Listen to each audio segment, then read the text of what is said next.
Hey, everybody, what's up? It's game day. We've been talking a lot about this window. September, 2 friendlies, South Korea and Japan. South Korea up first. I'm Jimmy Conrad alongside Tony Meola and not Charlie Davies, because Charlie Davies is doing Charlie Davies types things. And that's, we don't really know where he's at. He's on one of his yachts somewhere. As you listen, welcome in to Call It What You Want. Welcome into the Gloss of America YouTube channel. And hit like and subscribe, turn on notifications, all that stuff. Keep the comments coming. We'll get some polls going. Are you happy with the starting 11? That's the first question. And we're going to get into that starting 11 right now because Big Tones, there were some interesting selections. I say interesting because they're fun, okay? But what we have, I'm going to start from the back and go. Matt Freese, Max Arfston, Tim Ream, Blackman. Tristan Blackman is getting his first ever start for the U.S. men's national team in this game. Serginho Dest on the right. Tyler Adams, Sebastian Berhalter will be his partner. Diego Luna in front of them. Tim Weah on one side, Christian Pulisic on the other, and Josh Sargent gets the start over Flo Balogun. How are you feeling about the starting 11, Big Tones? Big Tones is muted. Big Tones can't hear us right now. Charlie isn't here. I'm riding solo, everybody. So this is just me in the chat hanging out today. What's up, chat? Okay, hold on. Let's get in here. Preston says, no, Chris Richards is wild. We haven't heard anything with regard to if he's got an injury or maybe it's clear to me that Mauricio Pochettino wants to see Blackman in an official game to test him. Now, I read this fun fact. This is the 9th different center back partnership in Mauricio Pochettino's 17 matches in charge. So his 9th in 17 games. And there was a quote from Mauricio Pochettino who said that the center, I'm paraphrasing, but when asked about Tristan Blackman, he said the center back position is still wide open. Yeah, that's wild. Okay. So I wish Richards was in. Would you have rather seen this? This is for the chat. Would you have rather seen Richards with Blackman then? If you're going to give Blackman a shot, wouldn't you rather see him with Richards and Ream? Now, Ream is getting the captain's armband, the 22nd time he's won the captain's armband. That is a big deal. So congratulations to him once again. Valerie loves it. Yes to the starting 11. Clayton says, I don't understand Blackman and Ream unless Richards is injured. Maybe there's a little something there, which I just explained. Derek says, considering the squad that got called in, I think this lineup is fine. Fine.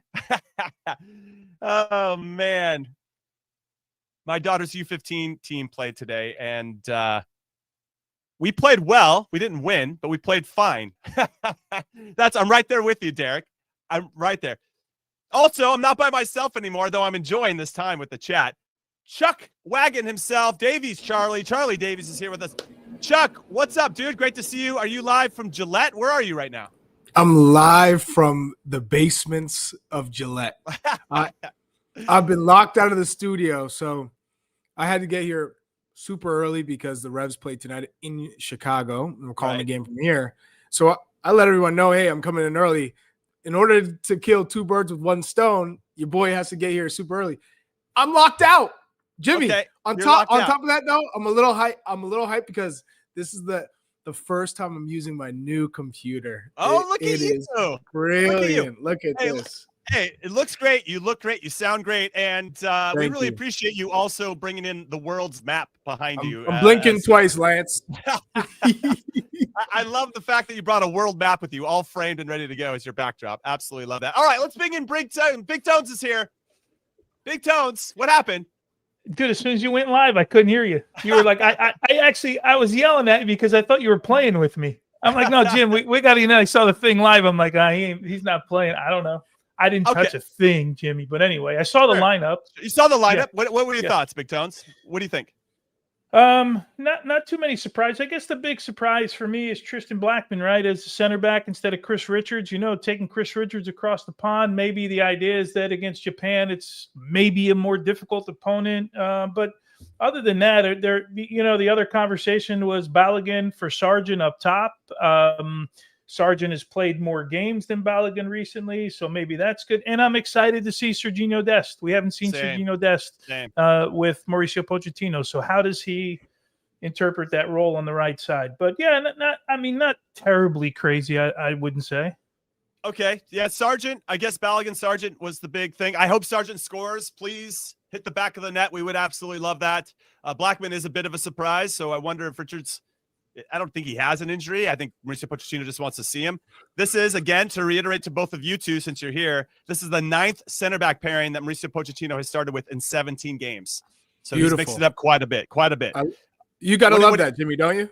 Yeah, I do. I mean, he's opened the door for people to take their chances. Now this feels like a sink or swim moment for a couple of these players, Tristan Blackman in particular, to really grab it with both hands now that he's in the team. First ever cap in this one, 9 months before a World Cup. That's wild. And I've got plenty of time for it because he's 29. I didn't get my first cap till I was 28. So got a little soft spot for Tristan Blackman. Your thoughts overall, Charlie Davies, on the starting 11? Woo! Here we go. I think I'm surprised to see Tristan Blackman there. I think, like all of you, you would have thought, okay, a lock is Chris Richards. Well, I guess he doesn't need to see Chris Richards. At the same time, you look at the midfield, Diego Luna as the 10. I think that's interesting. We've seen him on the wing used quite a bit. Now he's going to be central. I think this is his best position, almost like a false 9. So with Sargent there, he's supposed to be kind of someone who is that connective tissue. So I'm really interested to see how Diego Luna looks there, and Josh Sargent getting the start up top. So is this the last hurrah? Is this the last chance for Josh Sargent? I really hope he takes this chance with both hands and runs with it. Okay, so goalkeeper Matt Freese starts his 7th consecutive match for the U.S. men's national team. Are you happy with the selection, Big Tones? Or because we saw Blackman in the starting 11, would you have liked to have seen somebody else if we're kind of still in the testing phase for the team? Yeah, that's the one position, right, where we might be testing, but we got to start building, right, in that position. Right. And coming off the tournament, I think we all called it, right, in our starting lineups that Matt Freese was going to be the guy. I don't think any of us picked anyone else. And he comes in being the number 1. And I guess this is the first camp he kind of comes into camp being the number 1, right? Because he won it last camp. So that's a different feeling as well for goalkeepers. Now you're like, okay, guys are behind me chasing me now. I'm not chasing anybody. I'm the number 1 guy. They're behind me, and I got to run a little bit faster right now. So no, I like the idea, Jimmy.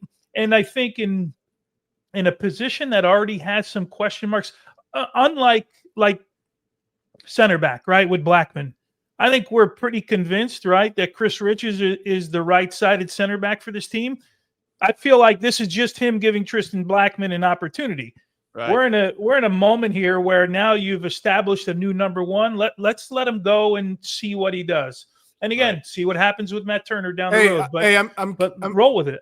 I'm curious, Tony and Jimmy. This is from Derek V. Derek, Rhode Island. Big Rhode Island fan who's on every show. He says having too many tests in quotes is in the same lineup at this point is a waste of time with this competition. That's fair. How do you feel about this? We say it all the time. Yeah, that's fair. I mean, you want to have a sea change of new players, right? And obviously you want to have some stability, especially in the spine of your team. So a big opportunity for Tristan Blackman in particular. Like if we're talking about experiments, there's only really one experiment here, and that's Blackman, right? Because Adams and Berhalter, they've already played together in the Gold Cup. Dest, we know what Dest is. Arfson, he's had his chances, so he's just continuing. So there's no real experimentation there. Freese, he is the starting goalkeeper after Gold Cup. So now we're looking at the front 3, no experimentation there. Luna, I guess you add Luna in the mix. Yeah, right. I wouldn't say that this is real experimentation, though. This is Pochettino's preferred formation in a 4-2-3-1. There's no surprises there. The only, I guess, wrinkle in this starting 11 is Tristan Blackman starting right away. And if you're talking about Ream or Chris Richards, who is further higher up the pecking order, I'd say Chris Richards is without a doubt center back 1. But he's not, I guess, a left center back if that's where you're going to play him. So it does make sense when you're looking at this. So when I'm looking, go ahead, Tones. Go ahead. Yeah, I was saying the Luna Luna's not an experiment. Luna in the number 10 might be an experiment, right? Just to see how he works. Now we went from an entire competition in Gold Cup where we didn't have wingers. Now we're playing with our 2 best wingers, right? The 2 guys that I think all of us think are going to be the wingers coming into the World Cup. So just looking at the lineup, when you've got those two guys on the field, I don't know about you, but I just feel more confident, right? Like we're going to get forward and we're going to be able to attack, and not every play is going to come off, but we just look more dangerous right now.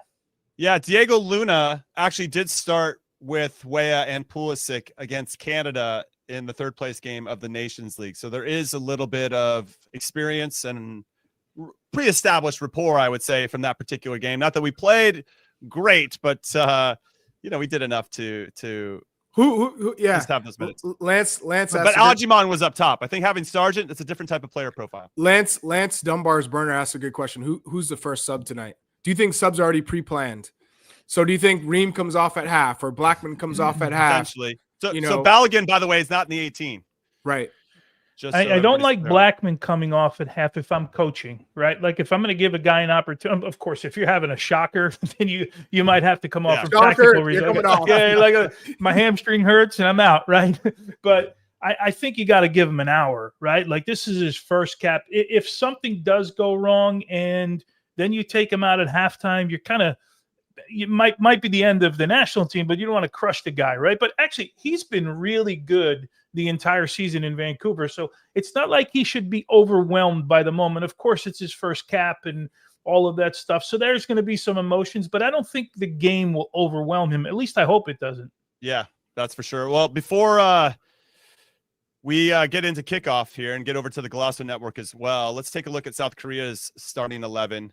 They got Son Heung-min starting up top, so that'll be a nice challenge for Tristan and Tim Ream to keep their eyes on him.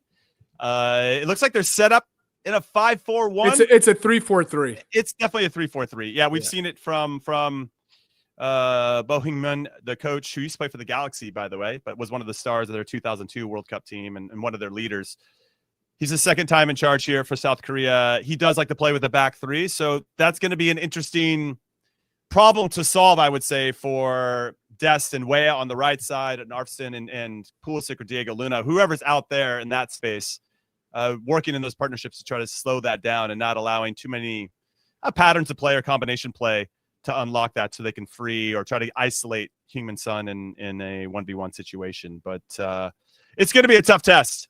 I love both of these opponents just for this reason, because we're going to have to solve some problems, and hopefully not only can we do it in real time, but if we address anything at halftime or whatever it may be, we make the right subs at the right time to try to unlock this. This is going to be a really great game, and I'm looking forward to it. South Korea have already qualified for the 2026 World Cup, so they can start to look forward and build their own team and build their own identity and continue to build their identity. So I'm excited for this. Predictions again. What did we say? Predictions? I think I had 2-1 US. That's still my heart. I could see 1-1. I think I'm with U-Tones on the 1-1, and hopefully Josh Sargent. I'm pulling. Yeah, I think I picked 1-1, right? Yeah, Chuck. What did you go with? Which? Look back at your map. What's your score line? Okay, I'm gonna go 2-2. 2-2. All right, we got some goals in this one. What does everybody think in the chat? Let us know your predictions. Give us 2 predictions. One with your heart, one with your head. What do you say? Tony, you're muted. Can you pick out South Korea on that map? Yeah. Oh, no, here you go. Look at him. Look at Chuck. I'm going to believe you because I can't see it.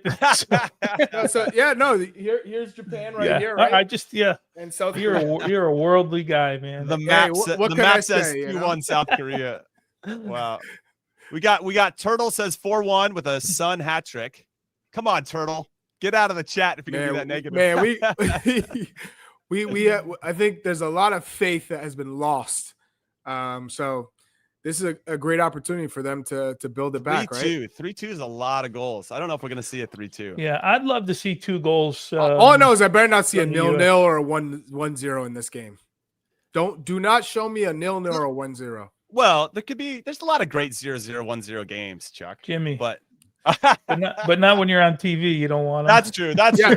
Hey, we're trying to win people over right now. Hey, PKG in the chat. I did say I'd like to see a 3-2 US win, but I didn't say that's my prediction for this game.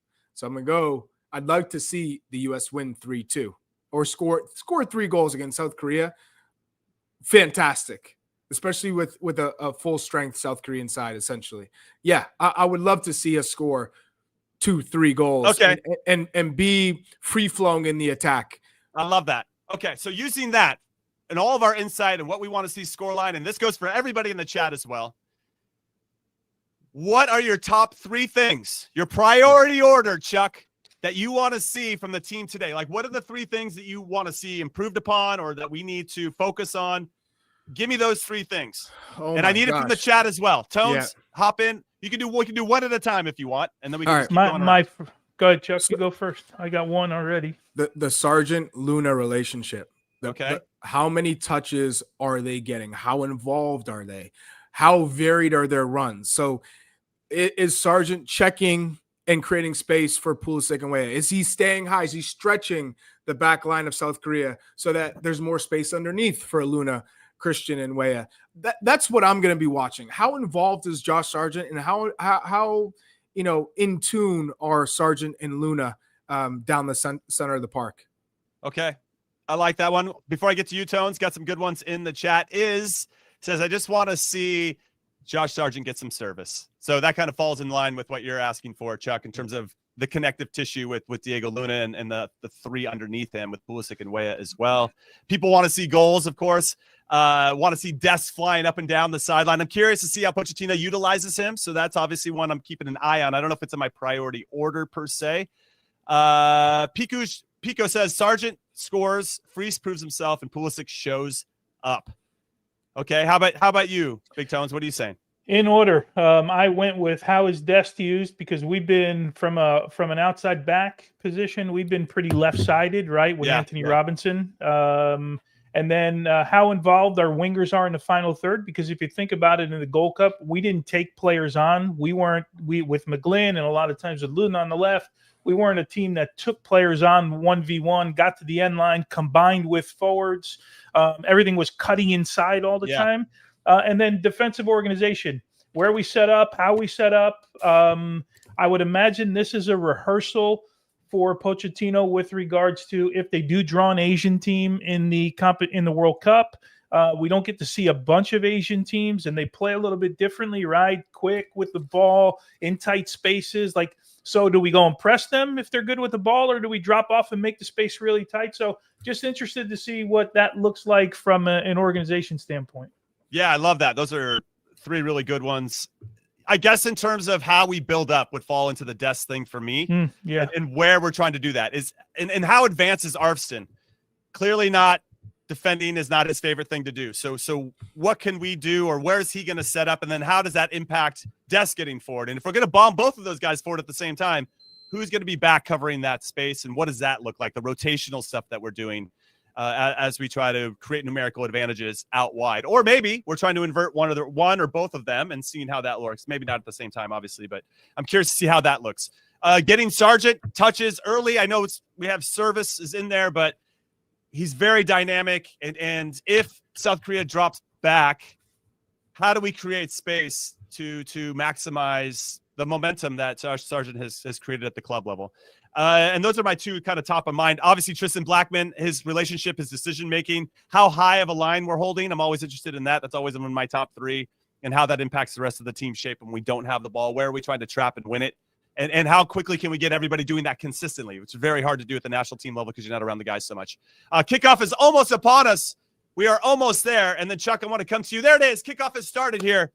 U.S. versus Korea. Let's get after it. Chuck, any more to add to the priority order?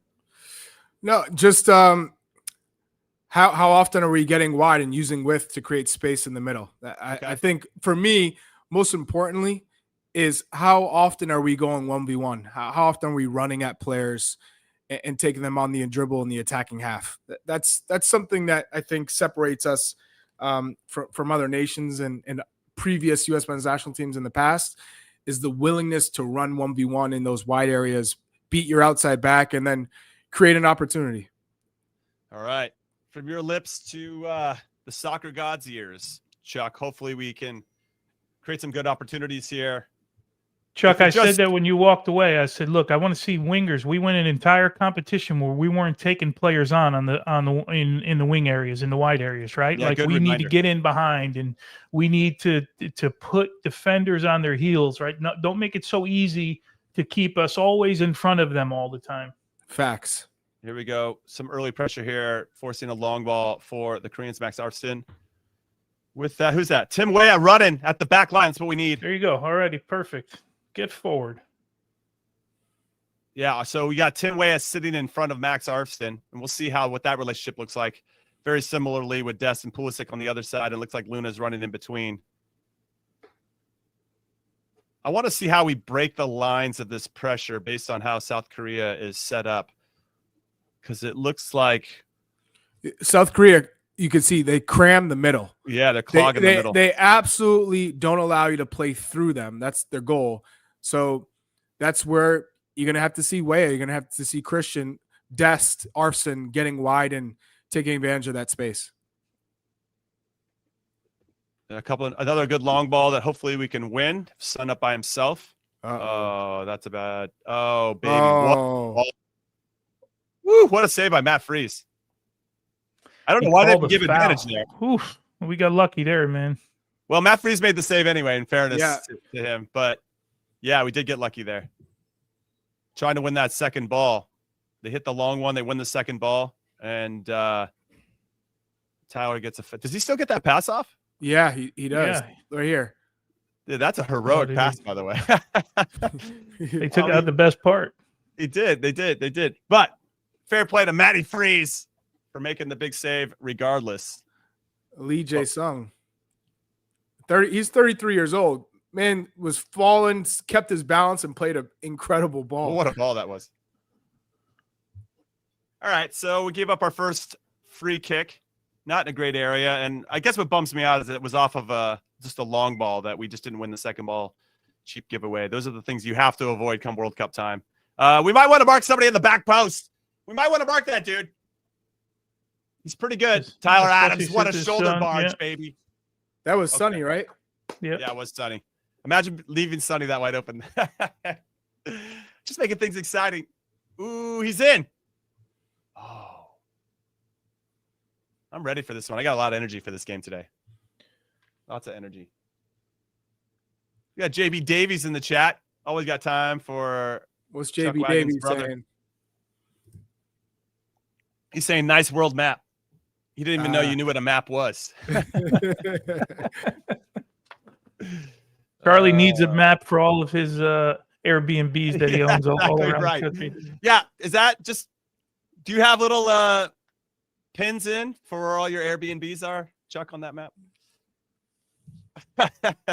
Just about. All right.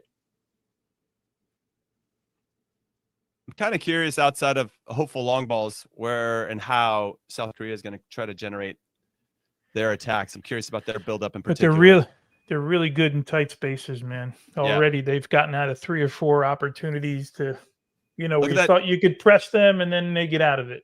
Yeah, that's the worst too. When you think you have a team trapped and then they play out of it, you're like, God damn it. And then you got to go track them across the field. And then they do it again. And you're like, I hate these guys. It's a good organization here from us, right? I like that 3 across the middle with Timothy Weah tucking in. Yeah. Okay. And Tristan Blackman under a little bit of pressure. Yeah, so ball in behind Ream, right? Yeah, that might be something that South Korea wants to target, right? Yeah. We haven't seen Dest at all in these first 5 minutes or so. He touched the ball once, and then it got knocked out of bounds. That was it. Yeah, South Korea's done a nice job of kind of starting centrally, and then and Tyler Adams is on either side or in the wide channels, then you know that they've stretched us out a little bit, because that's going to open up space in front of our back 4. And so now they're running that player off of that, which means Blackman's got to slide over to cover that. Interesting. Right. Yeah. Well, you would think that they would do it on the opposite side to get Tim Ream out to the sideline. Right. Yeah, good point. Oh, here we go. Good pressure here. South Korea. Can we play out of it? Oy. The close play out of it. Closing down that space. Woo! Quick. That was a clear trigger. You play back to the goalkeeper, and they're going. Yeah, he was already going. He's already going once it went back to the goalkeeper. Goal kick for us, but something to keep in mind. Yeah, right there you got Tim Ream, right? Facing the end line, receiving the ball. Of course you got to go press, right? Yeah, I mean, right, you couldn't ask for a bigger trigger than that. Freeze gives him the ball. He doesn't allow him to open up, although he didn't have a lot of time with it. All right, let's see how we solve this, because it feels like we're playing a little bit more in our half than theirs. Tony, talk to me about this goal kick. When you're sucking everybody in, and then you end up just going long, but you don't have the support in the midfield. You see it every week, Charlie. Go on, lay it off. Oh, go on.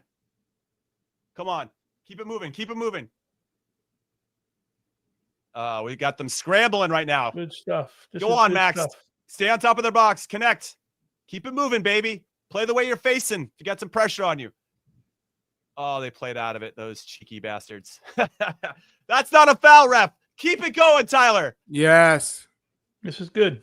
This is better. Yeah. We're playing in their half. And it started with Serginho Dest and Pulisic combining on the sideline, which unlocked South Korea, and then we put them under some pressure, and we still got them there. Let's go. Hey, I'm not gonna lie. Max Arfson looks extremely comfortable.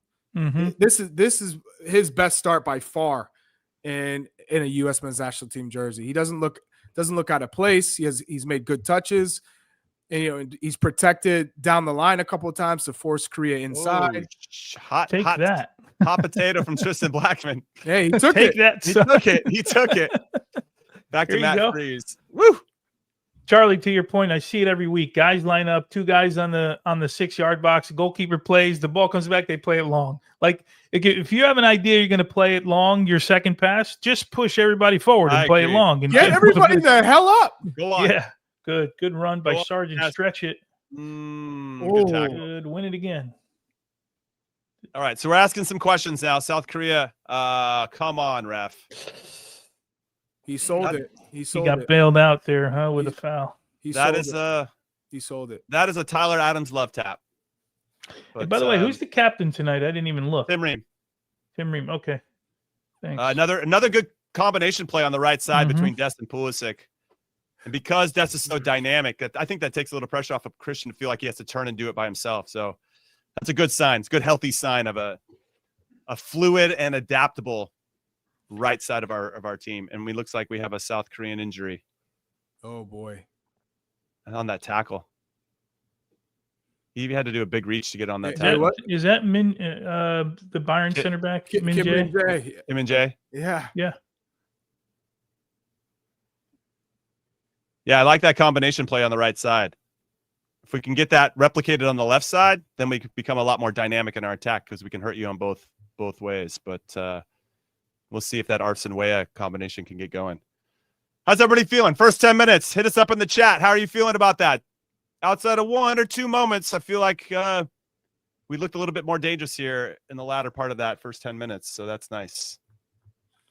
Yeah, I'd say we're having the better of play at the moment. All right, and we get a little water break here, so we'll see if there's any in-game coaching that can happen. But I agree with you. I like the team shape. Did you guys happen to see the Tyler Adams interview? I forget. I want to say it was Roger Bennett, but they were talking about the glue of this team in this camp. And he said Sebastian Berhalter and Jonathan Klinsmann were the glue in this camp. Berhalter and Klinsmann? And Klinsmann, yeah. 2 former coaches' sons? 2 former coaches' sons, yeah. Wow. Yeah. He expressed that those guys are, and I don't know if he was talking about the relationships, that they've had within the national team because of, the coaches' sons, but he kind of made it a point that, hey, these guys kind of know what they're doing in a dressing room, right? Like they grew up in a dressing room and know what they're doing. Yeah. Which is an art. No. Oh, no. Good tackle there. Good recovery tackle from Serginho Dest. Sebastian Berhalter, quick with the high five. I like that. Good body language.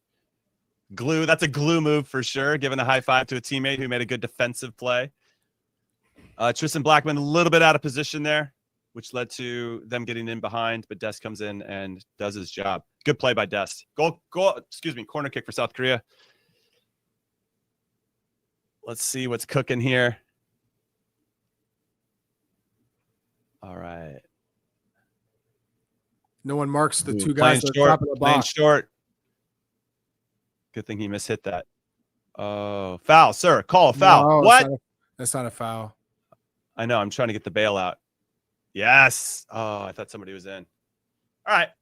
We dodged that one. We move. Push the team up the field. Let's go. Onda says, Des showing that defense is frankly obvious. MLS is lacking. Keepers aside, it's like watching MLS players with Berhalter and Blackman. Come on, Iz. I asked for positive vibes in the chat from you today. But is that even true though? Like, okay, that's just a guy that doesn't like MLS players. Period. Yeah. Right? Like, I don't get it. I just don't understand that. We don't like your agenda here, Iz.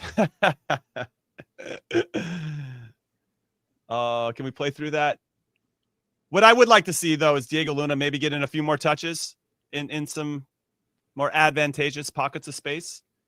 Yeah, how about Christian and Weah? Like, let's get them all touches in the attacking third. Yeah. I haven't seen a minute from one action so far. Yeah, some of that combination play has been closer to midfield, but it has released Dest into some good areas. Now this is when Korea sits in that 5-4-1. Yeah. This is our challenge. You're right, Charlie. When teams sit like this, how do we break them down? Yeah. Well, there has to be some off the ball movement, some third person running ultimately. But that when you have, like, if you're trying to run with purpose with a third person, there has to be a lot of trust and belief that ball is going to get to you when you take that type of risk, because if it doesn't work out, now you got to track your ass back, to get back into the play to help defensively. That's always the hesitation from some players. But we lost the ball there because they tried to play Christian with his back to goal. That's not his strength. He's not going to post up Kim Min-jae and play with his back to goal to break down a 5-4-1, right? So it's got to be movement, and it's got to be in the wide areas. You have to. You can't go down the middle and play to the smaller wingers with their back to goal. Yeah, good tackle there by Tim Weah to prevent a long ball where they're looking to get, I think, over Tim Ream in between, who's Sun Heung-min was running off the back shoulder of Tim Ream in between Blackman. Yeah. Jimmy, but so what you did, I guess, from your position, right? Like playing on that side, your tendency is to cheat, right? You want to. Well, if you can hold the line there, you can. Right, yeah. but that's my point. Then you got to start you have to hold the line, right? Right. You don't want to cheat and be 3 yards behind because you think you got to continue what to a run. step. Go on, finish it. Oh, good pressure. Good read there by Sebastian Berhalter. Gets a shot off. Makes the goalkeeper make a save. That's all you can do. But somehow South Korea has now played through that pressure. Oh, good. Well done, Max Arson. Cheeky back heel. I got plenty of time for that. Even though it's just an MLS player is. Jimmy, don't start with that because I'm going to. Did we get the quota here tonight? Did I keep reading about the quota? The quota. Yeah. All right, 15 minutes. Let's actually look at the passing map. We have a passing map that producer Des has put together. Let's see if that gives us any intel that we can dive into.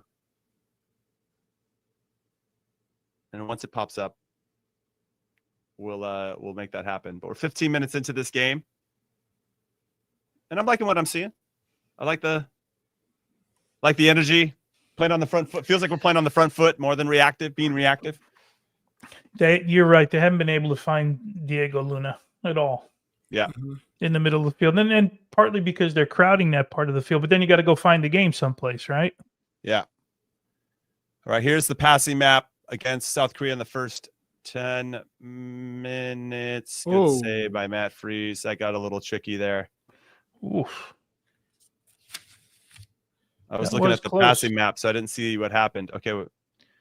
Ooh, Arson does just enough. Yeah, he just scuffed it off his shin. Yeah. All right, that got a little dangerous. Now can we find Diego Luna? Here we go. Got some Des running through. Out to Christian. No, that's Josh Sargent. Sorry.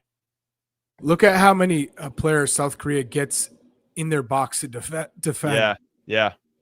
They really get back there. It's tough to break down if you can't go direct once you get into those advanced positions. Here we go. Tim Weah out. Well, he was 1v1 for a second. We've got, man, it's not really a 3v2, but we've created a triangle that can give us something, but unfortunately we just go back. We're going to recycle it, see if we can create another numerical advantage somewhere else. Okay though here. This is yeah. Yeah. It's true. Yeah, Des has been active. He's probably been the best ball carrier through the lines so far. Oh, I'd like that entry pass into Sargent, just a little off. But with all those numbers forward right now, you win the ball right back. Yeah, you had possession. You got players in there half of the field. The ball turns over, and you've got immediate numbers forward again to win it. This is so much better. God. Go on. Yeah, Diego Luna gets on the ball in the attacking third. We had a good opportunity. Really Back out wide stuff. to Tim Weah. Hey, that's better. I'll take that all day. We got time for that. All day. It's really the first sequence, right? Luna's gotten on the ball twice in that sequence and opened up the game a little bit. Good triangle play between Arvston, Weah, and Luna. Good press here. You got to win this one. Yeah, that's the one. Yeah, that's we the one. We can win that right? second ball off the long ball, we're going to be cooking. But if we can't, it just makes it harder because we are committing.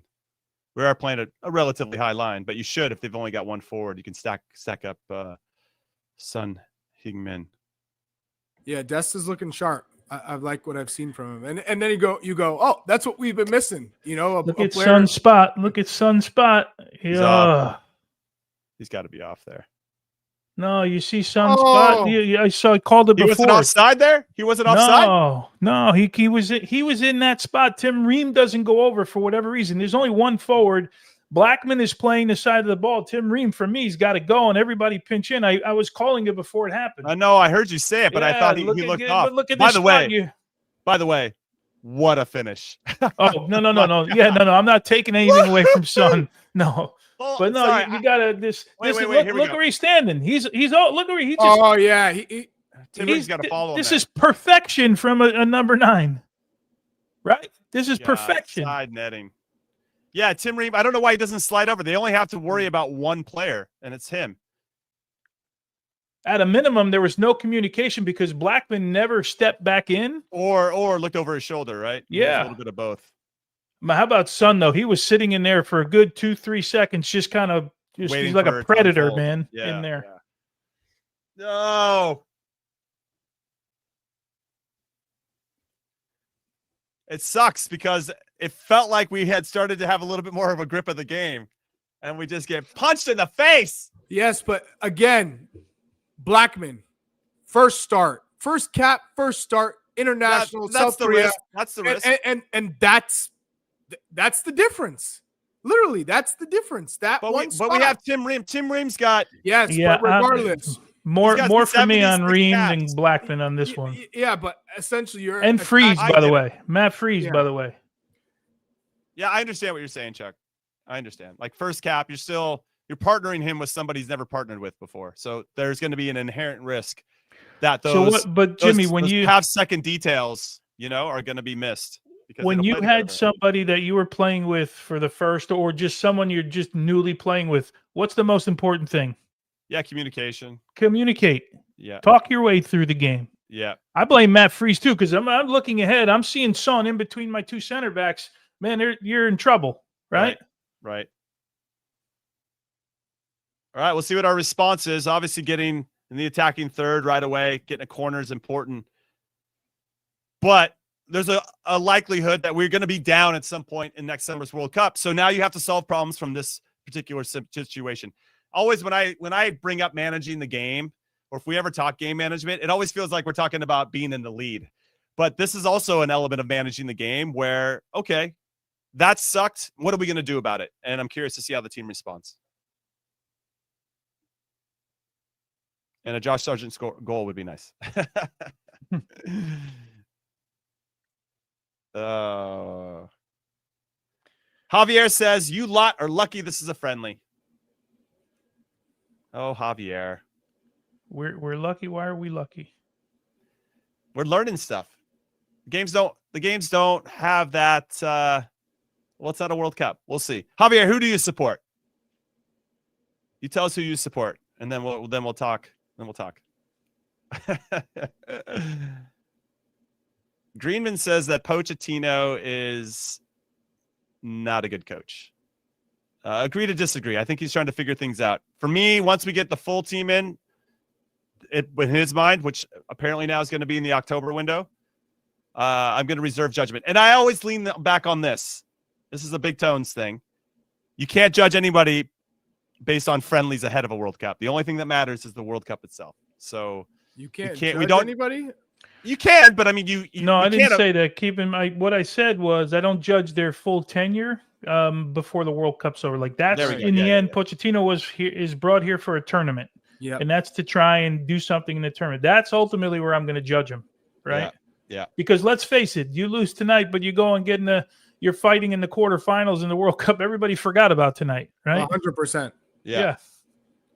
It's like when the U.S. got absolutely trounced by Japan, and then they get out of the group. No one was talking about that. Yeah, that game. was an ugly game, man. Yeah, it was. That was ugly. All right, we're 22 minutes in, and we've lost some of our mojo. Hey, Down 1-0 to Korea. What did you predict, Jimmy? Before I said, the game? I said one. I mean, my heart said 2-1 US, which is still in play, but my head was saying 1-1.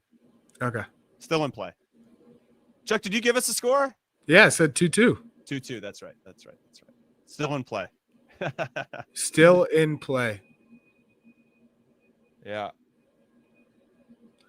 But All right. now we're talking about breaking down a team that's not Honduras or not Panama or Jamaica. This is South Korea, where they have the players to go forward and hurt you, but they also make it extremely difficult to break them down. Very, similar to a knockout round World Cup match. Yeah. So yeah. now it's all right. What is that problem thinking? How do you find that tactical advantage and do it in a short enough time? Oh man, this is getting rough. Hey, Black was looking a little nervous. He's looking a little nervous here. Yeah, that's a bad ball back.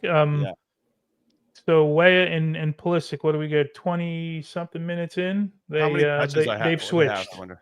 They've switched sides, yeah. Which we knew was going to happen at some point, right? Weah's still on the left. No, they were just on the other side of the field. They just switched before. Right now, Christian's on the right. now they've switched back. Yeah.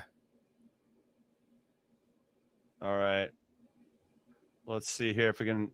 There has to be a play or a certain level of understanding of where we're going to trap, and can those traps turn into us getting a good opportunity. Here we go. Let's go. Yeah.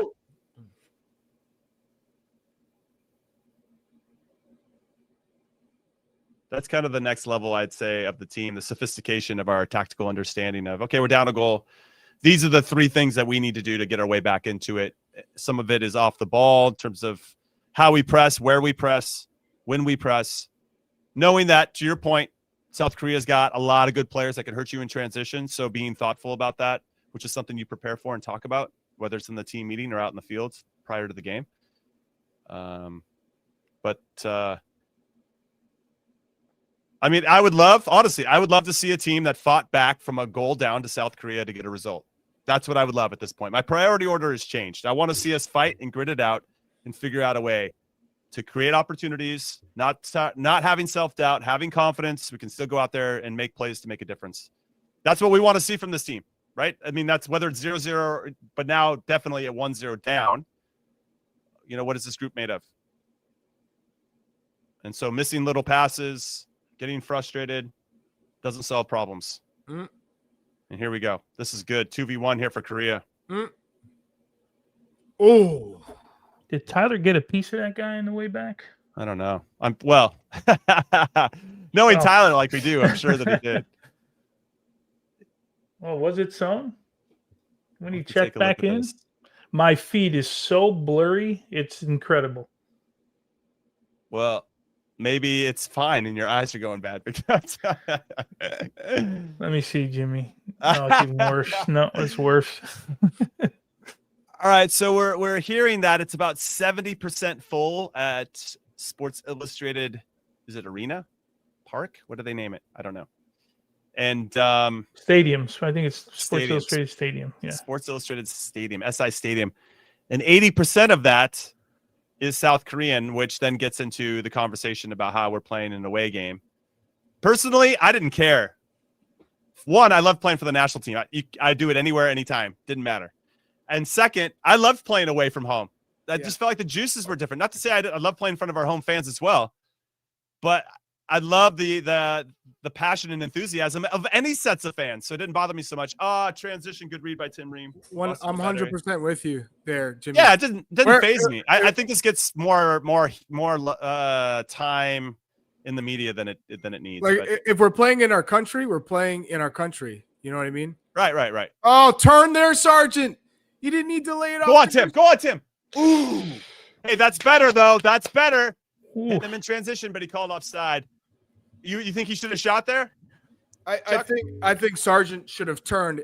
If he was playing at Norwich, he turns there. Right here. Turn. He's deferring to his guy, you know? Christian's got that alpha vibe. Boy, in that moment, that line from South Korea, that's pretty hard to hold the line right there, right? I know. Uh-oh. We got a little flash. The camera went to Pochettino. He looks frustrated. Yeah, well, he probably would have said the same thing that I just said, which is in that moment, you have South Korea collapsing into their own box. Yeah, you got a turning run at him, right? Josh Sargent at Norwich in the championship, every single time I've seen him receive a ball like that, he's turning. He's sideways. There's no need to play with your back to goal there. And then he's smashing a shot, top bins. Here he again, this is for me, because in the back of his mind, he hasn't scored in 6 years. Now you're thinking, okay, how do I get into the game? Just making the simple pass, not taking those chances, not taking those risks, not playing like I don't give a shit what happens, you know? And that's what we saw there. Right. I want him to turn and just absolutely smash it. That's his strength. Yeah. Okay, so we get a little Pulisic Des back to Luna. He's looking for somebody. Not a lot of movement in front of him, or dynamic movement at least. And bad giveaway by Blackman. We're back. Blackman, another bad one, yeah. Yeah, just he's going to be in his feelings for sure. Awesome. What do we transition moment? What do we expect seriously in your first cap? No, I get it. Yeah, in fairness to him. You know, this isn't like a January camp. Ease into it, you know, or a CONCACAF opponent. You're playing a World Cup opponent, right? Yes. I mean, this is a World Cup opponent. Yeah, there was a good comment to get back to the ticket stuff, from Oscar, who said $200 a ticket, and we agree with you. I completely understand why people wouldn't pay that to go to this game. Way too expensive, and U.S. Soccer needs to adjust. Especially when you're talking about a family or like a big group. You can't do that. Yeah, you can't. Think about the World Cup. I saw $6,000 a ticket for the final. You see the dynamic pricing that FIFA's considering? I also saw there were $60 tickets to the World Cup, which I never thought we would see. Well, those are some of those are going to be in the raffle, right? Like tier 4 ones. Okay, you have a chance to go to a game for $60. It's a World Cup game. That I would be never ridiculous. thought I would see it. Right. Now you got a family of 4 that can go with parking. You're in for $300, right? Obviously, you got concessions. You're probably going to buy some souvenirs or whatever, but you're basically in for $300 for parking and tickets at $60, which would be. Now we're talking. That feels fair. And hey, we threw a cross into the box. Didn't find anybody's head. Is that our first cross? Yeah, it's first cross. Weah got down to the end line, right? Oh, no, Pulisic got down to the end line, and it was cut out, I think, on the 6th. So, but not a cross like that from wide areas. We got Raul saying we need Conradinho on defense now. You goddamn right. I'm an organizer, baby. We want to talk about communicating. That's my bag. I hold a good line, and I communicate. All right, here we go. Let's see. Little press here. God, South Korea's taking some chances playing out of the back. We almost caught him once or twice. This is the time to go. Why would we back up there? Who's there? Who's doing that work? Is that Dest? I feel like there's a little bit of a miscommunication because Blackman could have gone, but he didn't, and then he dropped off, and he gets caught in no man's land, and now Dest is 1v1, and it should be the opposite. Dest should be higher up the field, putting the pressure on, and then Blackman should be behind him. That's just a little thing I'm picking up on where that lack of experience, I think, is showing right now for Tristan Blackman. Yeah. Yeah, Ant says we need an upgrade to Conradino's internet connection. Listen, I'm blaming StreamYard, everybody. Okay, we go through StreamYard, and whatever reason, it doesn't work. I do my speed test. I'm going off on a tangent here. I do my speed test, and it's flying. Like 900 download speed, 300 upload speed. And then we get on StreamYard, and it all of a sudden doesn't work. I'm blaming StreamYard. Don't come at me, everybody in the chat. All right, 30 minutes in. You need that new computer, Jimmy. I do need that with a world map behind me. I think that might make my whole life better, Chuck. At least Chuck's AC is working. He doesn't look like he's sweating his ass off. Okay, 30 minutes in. Obviously disappointed we gave up the goal. Felt very preventable. Seen a couple flashes. I've liked the combination play between Pulisic and Dest. Dest's willingness to get forward. Not a big surprise there. Blackman probably not up for the task. We'll see if he gets subbed off at halftime or if they elect to stick with him. I love the pressure from South Korea. This is a good test for us. That's ultimately what we want. We want to get tested. We need to solve problems.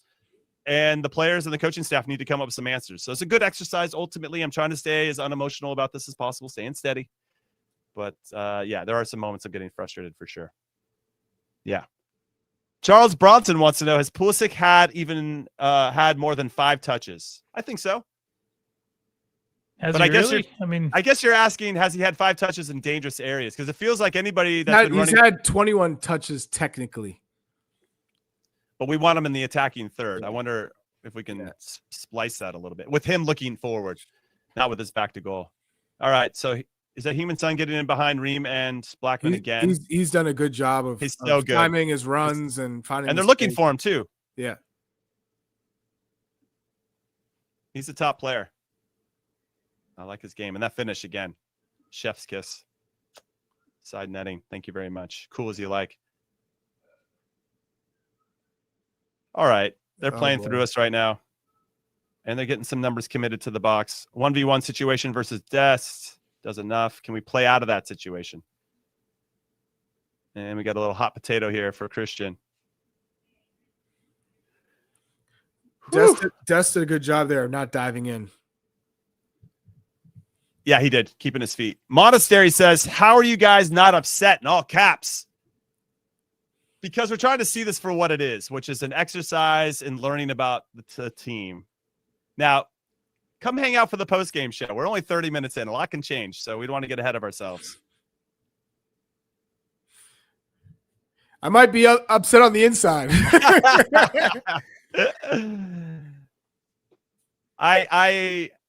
And Tones, you and I don't know if Charlie was on this show, but we talked about at some probably point. Probably not. Yeah, probably not.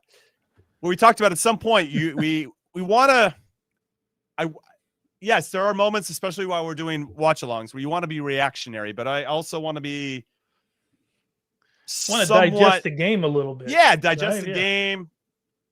Let the guys actually figure it out before we jump all over them, kind of stuff. You know. I mean, that's all. That's all I'm saying. A little bit of balance. A little bit of balance. That's all. Yeah, that's a good way to put it. I'm not the guy when you give up a goal, I fly off the handle.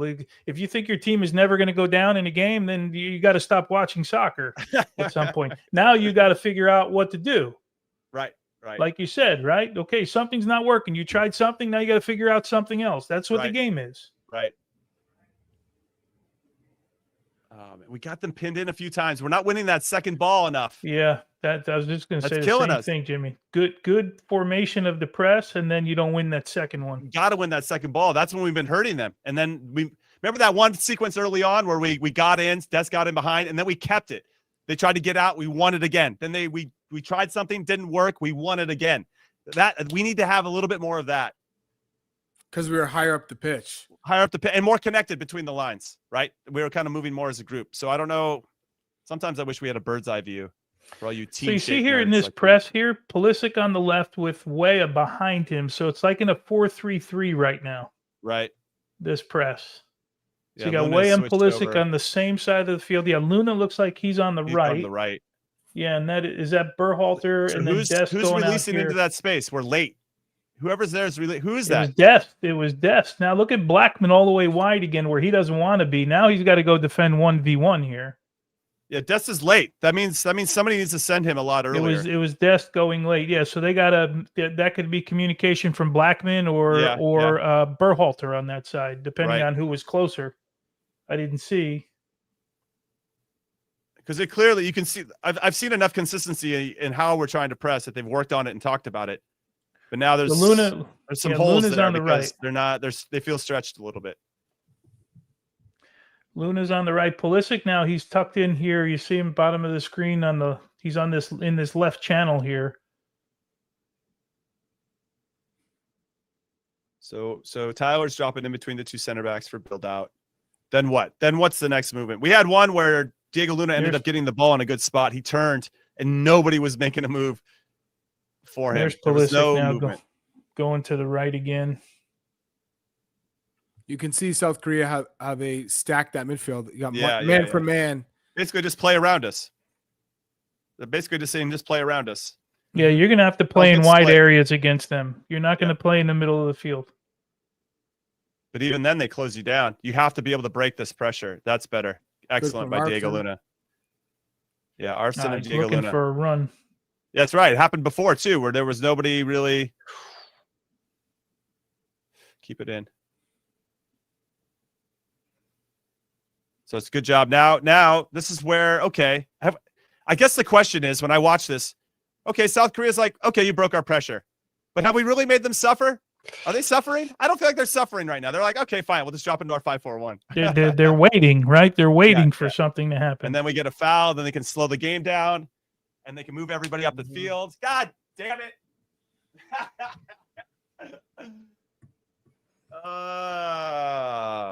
When we get in good areas, we have to punish them. They're all like, we got half chances right now. It feels more hopeful than knowing. I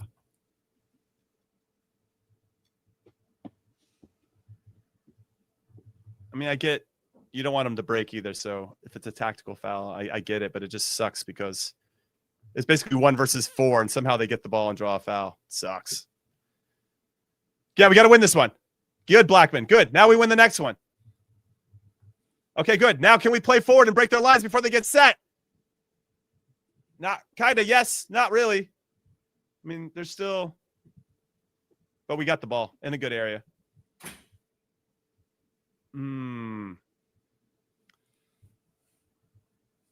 Oh, no. Right to Sonny. Oh. That's rough. Let's see how many passes they keep it with. 1, 2, play on. 3, 4. Man, Son got them out of pressure with a 60-yard dribble across the field, right? Yeah, he did. The ball, got everybody out of pressure. In the play before, Tones, he draws a foul, right? I mean, top in a bad spot, right? Yep. Yeah, where would have been a bad spot for South Korea. Yeah. Yeah. I guess one of the questions I would ask is, if we get in and around, let's say in the attacking third, and Chuck, this is more for you. When we're in this situation, we're down 1-0. You got 5. We've seen one cross, right? Berhalter played that cross. I know it went over, but at least it's a signal of intent. And if the timing's a little bit better and people are more switched on, that this could be a possibility. Maybe we get on the end of that in the future. It feels like we're trying to look for more combination play. Then hey, it's okay to like mix it up, and I'd like to see a little bit more of that. I wonder if that gets adjusted at halftime. What do you think? Well, I just think that right now they're not set on their mentality, whether it's we're going to press, we're going to sit, we're going to be a transition team. Good ball. There isn't an identity yet of what Pochettino wants them to do or be like. So you could see it's a little confusing because there's no consistency. Oh, take the shot there. Ooh. Better.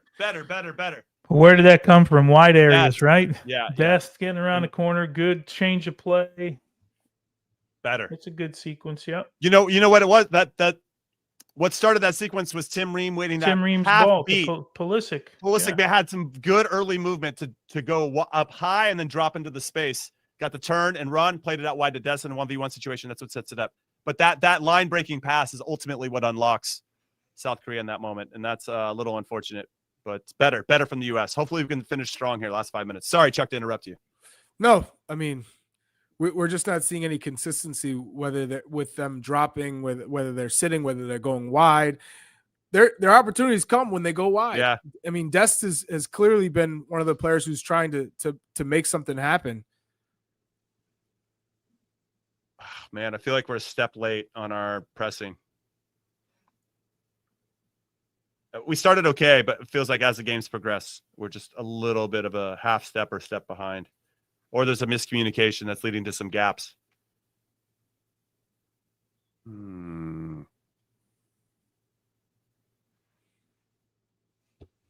About 4. I wonder how much injury time.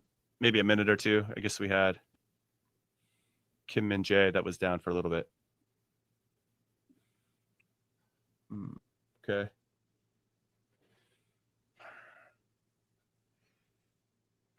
What we expected, though, right, from Korea. Yeah. All technically good. They're really comfortable dribbling. They're okay in tight spaces. Yeah. The movement's always going to be good. I will say the balls over the top are a little bit more surprising than maybe anything from South Korea, but they've identified, right? Yeah. Where they think they want to get at. Oh, good turn. Man. Oh, my. Man. Oh, man. Oh, my God. Oh, my God. Did you see what cheeky back heel? Oh, my God.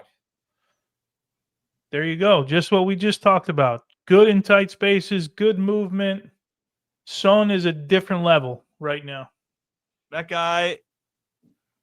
Wow. Oh, my God. Son is at a you couldn't see this give and go coming. Listen, what I find interesting is I always like to go about 3 or 4 passes back. We had time to press this guy in midfield. Yeah. And then we don't. And then he turns and he splits the lines. And then we just have a simple 1-2 with no pressure on anybody. Oh, Kim's turn was sick, though. He looks everybody off right here. He looks at nope. Oh, man. He threw 3 guys out of whack right there. But the fact that, listen, that Heung-min's son could trap and then have a bouncing ball and still have enough time to then make a pass to combine and then do a 1-2 and then a cheeky back heel. Oh, man. Oh, we just I think the phrase is we just got dunked on. So is 1-1 out of play or no? We just got dunked on. Yeah. 1-1 is out of play. 1-1 is out. Chuck 2-2. 2-1 is out. 2-1 is out. 2-1 US is out. Chuck, you're still in with 2-2. I'm still in. You're still in. But we don't look to be scoring a goal right now. I'll tell you right now, I'm hanging by a thread with 2-2. Woo! Man, that one hurt. That one, there's, on maybe on one of the other plays, you could identify 1 or 2 players. On that one, there's a whole team that needs to take some responsibility for that. Oh my gosh! From the midfield, Charlie called it one little juke, little shoulder juke took 3 guys out of the game. Wow. And then he could pick up his head and split our midfield line. And you could see right there. We couldn't get tight. How do you not get tight to Heung-min's son? You can see right there internationally, right? A ball under Sargent's feet. He's got 3 center backs. One of the 3 can decide, okay, I'm going to go run with him and prevent the ball to his feet. Man. And it's predictable. Oh, and man. him in that 1v1 challenge, he loses it. And it's super difficult because you're not touching the ball and all of a sudden you got to check and then you have one of 3 massive center backs coming and they're going to run right through you. And that split pass is sick. This is tough. Hey, by the way, this is feeling like Turkey. I'm just saying, I'm getting some Turkey vibes. Turkey or Switzerland? For Switzerland. I was going to say Switzerland. Yeah. Sorry. Switzerland. Yeah, that game hurt. That was a tough one to watch. And you can see the confidence that Korea has and the lack of confidence that we have. It's kind of funny how you can actually physically see it on the players right now. I would love to be sitting next to Pochettino right when this halftime whistle goes off and go, what did you learn with this trial now? What did you learn with this first 45 minutes? Because think about Nations League, the messaging that came after Nations League. Guys aren't hungry enough. Guys don't have the basic foundation to have success on the international level. Forget about the quality, everything else, the intangibles. Okay. That's the excuse. Now everyone is focused from there on out. Okay, now I'm going to go with Gold Cup. I'm going to go with MLS guys who haven't been in the picture. And I'm going to try and find some guys that are hungry to push some of the better, quote unquote, better players who are playing in Europe. Now what? Now what's the excuses? Yeah, right. You just got to keep playing, man. You got to keep making good soccer decisions. Pochettino's got some work cut out for him. He man. does. Well, well, to Chuck's point, I think he's maybe created some of that himself. Oh, right, yeah, Chuck? no, I don't disagree. Chuck nailed it. No, I'm agreeing with him. Yeah. Like, this is South Korea, too. This isn't England. This isn't France or Spain. This is South Korea. And no disrespect to South Korea. They're a strong they're good international football team. But I'll say, wait, really quick, Chuck. What I would say is I wouldn't want to face South Korea in the World Cup. That's my respect for them. Like in a knockout round game, I'd be like, so would you South rather Korea? face Spain than a South Korea? No. Of course, would one you of the rather big face six. in Argentina than a South Korea? No. Well, it could be so one-sided that. Would you rather play a Croatia than a South Korea? I wouldn't want to play I'll keep going down because my point is there's not a single team that you're going to go, I'd like to play them. This is the quality. You have to beat a South Korea. Like, for me, they're missing excuses. A few players too. There's no excuses. If we're talking about doing something special, albeit to what Tony's group did in 94, to what Tony's group did in 2002, you have to beat a South Korea. It's that simple. And if you can't beat South Korea, then I don't know what we're doing here. Why are we hiring world renowned coaches if we can't beat South Korea, given what we've already done in 2022 with a young group and where guys are playing all over the world. Jeremy in the chat just said, I don't want to face anyone in the World Cup. That's what you basically said.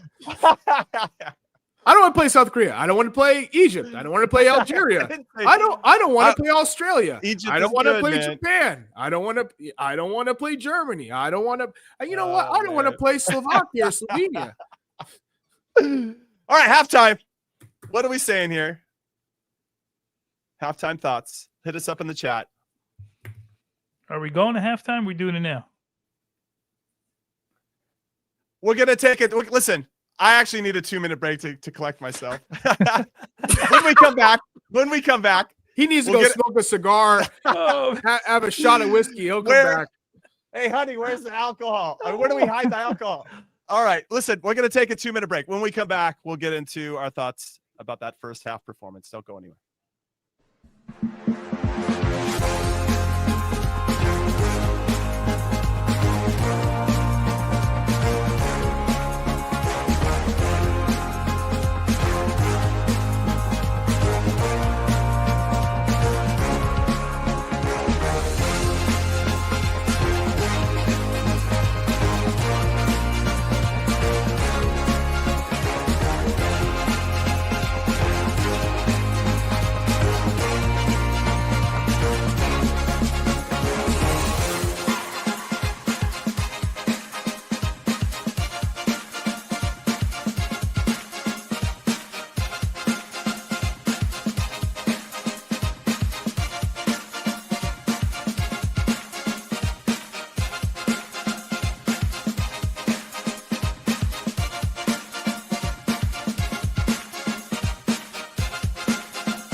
welcome back in to Call It What You Want. I'm Jimmy Conrad alongside Tony Meola, and at some point Charlie Davies is there. Maybe he switched tore the rooms. map down. He took the map down. He didn't want to see any more South Korea on a world map. He's so frustrated with how this game is going.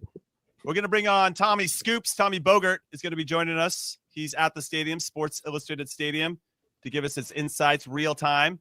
I wonder if he paid that $200 for a ticket, you cheeky bastard, Tommy Scoops. When he's ready, we'll bring him on. But I wanted to get to some of the comments. And one in particular, I thought this was a good one to answer, Big Tones. This is from DW, who says, can it still be a success if the U.S. loses versus Korea, Japan, Uruguay, and Ecuador, but learns and dials in their system? Yes, of course. I think the right answer is yes. The unemotional answer is yes. Well, man, that would be a big Band-Aid to rip if we couldn't see any type of, I'd say, consistency in what we're trying to do. And maybe because we're tinkering so much, or because we're trying new players, I don't know. We hear a lot about trying to change the culture a lot from Mauricio Pochettino, when I think a lot of it's just like, hey, let's deal with the culture after the 2026 World Cup. Let's just make the team really good. I didn't understand that statement. I didn't get that statement. Yeah. So to DW's question, yes, of course. But you want to see, you can lose to all those teams and it would hurt and it would suck and we would all be upset. But if there is some semblance of a pattern of or an identity that's being established within that, then I think there's a net positive there, because those games ultimately don't matter, and hopefully those learnings could help us when it matters the most, when everybody's watching. However, I just don't know if we're seeing something that's cohesive enough for us to be that inspired about what we're seeing. Obviously, we're not behind the scenes, so we can't say it, but that's my somewhat balanced take on that. Because right now I'm frustrated. I'm frustrated that we're not seeing some more consistency in how we're breaking down a team, at least going forward. Well, I got questions, but I know we got to bring on Scoop. So why don't we do that? And all right. Yeah, I have some notes. Welcome to the show. What's going on, fellas? I'm here in a closet somewhere at Sports Illustrated Stadium. So shout out to the staff here for making it happen. Hey! Shout out to your 9th grade class that came with you today. You look like you're teaching, 9th grade ethics right now. So, what does it look like from the stadium, real time? What's going on? It's a battling performance. Like when you go on the road in New Jersey against the South Korean territory, it feels like the same way at the Gold Cup. It was a Guatemala home game in St. Louis, wherever the final was. I forget. It was a Mexico home game. It's just a theme at this stage. I got to tell you, I thought that there was going to be a lead in South Korea here, because I know that the rich South Korean American population here in the state and how well they travel, and they don't come to America very much, the national team. And Son is such a global icon. My God, it's 75%. I think would be a fair accounting, but I'm not a math guy, so don't take me literally there. But when Son scored the opening goal, I don't know if I've heard the stadium louder. My God, that was extreme cheering, and it was very clear this is a road game. He is a global superstar, so everybody should be cheering for Heung-min Son. What an MLS player too. Nice to see an MLS player shine in this game, right? And anything that you're seeing though with regard to, because it's harder to see, let's say, body language, on TV all the time, right? Because we're following the ball. Did we drop Jimmy? Oh, there you go. I'm back. Yeah. I was just saying, I'm in a closet, and it's you're the one who has the band, and I keep on thinking that's me. You take that mustache and stuff it, Tommy Bogert. So yeah, what I'm noticing. So the press box here, I love that it's open air. So again, I love hearing the emotions from around the crowd, but it is at the top. So there's not a great amount of like body language outside of, the after a goal, how are players reacting and what do the celebrations look like. But you get a really good tactical view. Son Heung-min's movement is just devastating to Tyler Adams, to both center backs, of course, Tristan Blackman the most. He's finding channels between Dest and Blackman, between Blackman and Ream. He drifts in to try to pull Tyler Adams back, then Tyler Adams has to step. And like every time South Korea recover the ball, he's walking and then darting into the space in behind. He's only gotten them the ball played probably 10% of the runs, but Ream and Blackman are thinking about it. And that's his first look every single time. He's absolutely tormenting them. South Korea are trying to play out from the back. And I was talking to like Jack McGlynn and other players, Serginho Dest this week leading up to the game. And they were all saying Pochettino wants us to be as far up the pitch and press and be intense, and that's how we want to play. We're excited. And South Korea was like, we're going to hold the ball on our goal line. And then they're playing Sun in behind. So it's playing into how they want to play. And it's just been another disappointing half. Scoops. Yeah. So Jimmy and I, we didn't get to it. I put down here, what was our mission in the first half? So I'm going to ask you, what was our look, if you're losing 2-0, I completely I've seen teams every week losing 2-0, but you have an idea what they're doing, right? If you had to define what we were trying to do in that first half, what would you say? So, and that's such a good question. And that was what I was looking forward to going into this camp. Like, can we see a defined style? Can we see defined goals and everything else that comes to this team? I don't know, because in instances they want to press, as I was saying, but they keep getting burned by Sun and behind, so they want to back off. And sometimes they want to do quick combinations with Dest and Pulisic. Pulisic and Luna has been, I think, if we try to have a positive takeaway, their combinations I've been encouraged by. But it's, do we want to possess out of the back? Do we want to go transition? There is not enough of any one thing. It's just pulling in different directions, and it's not a cohesive unit. And this is really concerning because this isn't the first time. I feel like every time I join the show, I'm giving some variation of this answer. So I wish I had something better, but there is no answer. Tom, Jimmy, thank you. I'm done with the witness. I'm done with the witness. Can you tell me, are there any positives? Because frankly, I'm sick of them trying, the U.S. men's national team, U.S. soccer, trying to spin a positive narrative. You know, I go back to the Turkey game. It was a super positive, great learning experience. And I thought to myself, is that where we're at right now? Okay. I'll listen. You know, I'll take the bait. You know, if this is the direction they want to go in, find the positives, no matter what the negatives are. Okay, fine. But here we are now in September, trying to tell me what you thought you could potentially see as a positive tonight. Tyler Adams' health? Again, in a semi-serious one, like the combination play between Pulisic and Luna, I think has been good. Stylistically, I like Pulisic off the right. I like Luna in the middle. So I'm glad to see that. I'm a big fan of Josh Sargent as well. The chemistry between those three have been a little bit off. But like Tim Weah's decision, I think Tim Weah should be the starter. Decision-making has been so poor tonight. At 1-0, he had a really good combination with Pulisic, a great timed run, and then he kind of like toe-poked a bad attempted shot. Maybe it was clearer from my angle than it was from his, but Pulisic was open for an easy roll cross tap in. So I would like to see some of the decision-making get better. He's shooting when he should dribble. He's going fast when he should stay. So Tom, if you want to see a positive, it's kind of that attacking quartet. I think that there's a lot of potential there, but I'm sick of talking about potential too, Charlie. Yeah, Tom, you touched on Sargent. How many touches did he have in the first half? Not that many. Maybe I can't count super well, but even I think I can get up to those numbers. And 0 shots. So I know we're not trying to sit here and blame Josh Sargent at all, but I will go back to that one play, Tony, where the ball's rolled to him. The South Korean center backs are in their own box and they're running towards their own goal. They're backing up. They're giving him the space. And instead of turning and seeing that, to allow the ball to run by him and then have a chance on goal, which we've seen him do countless times. Roll back all the tapes with Norwich.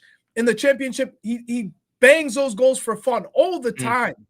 Here, it's the lack of confidence and almost the inability to anticipate what the center backs are doing. And so he lays off, and then obviously we don't end up scoring. But would you say this? He doesn't have much more time to go out to get these runouts.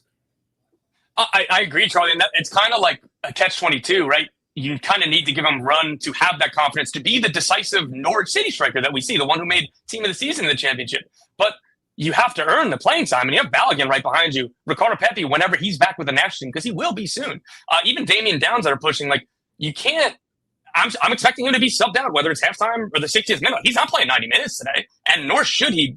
Again, it's partly on the lack of service and everything else, but it's a lack of decisiveness. But this is the thing. Earning a chance. This is the thing, guys. We talk about lack of service, lack of touches, lack of crosses, but there are times when I'm a center forward and I'm not getting service, guess what?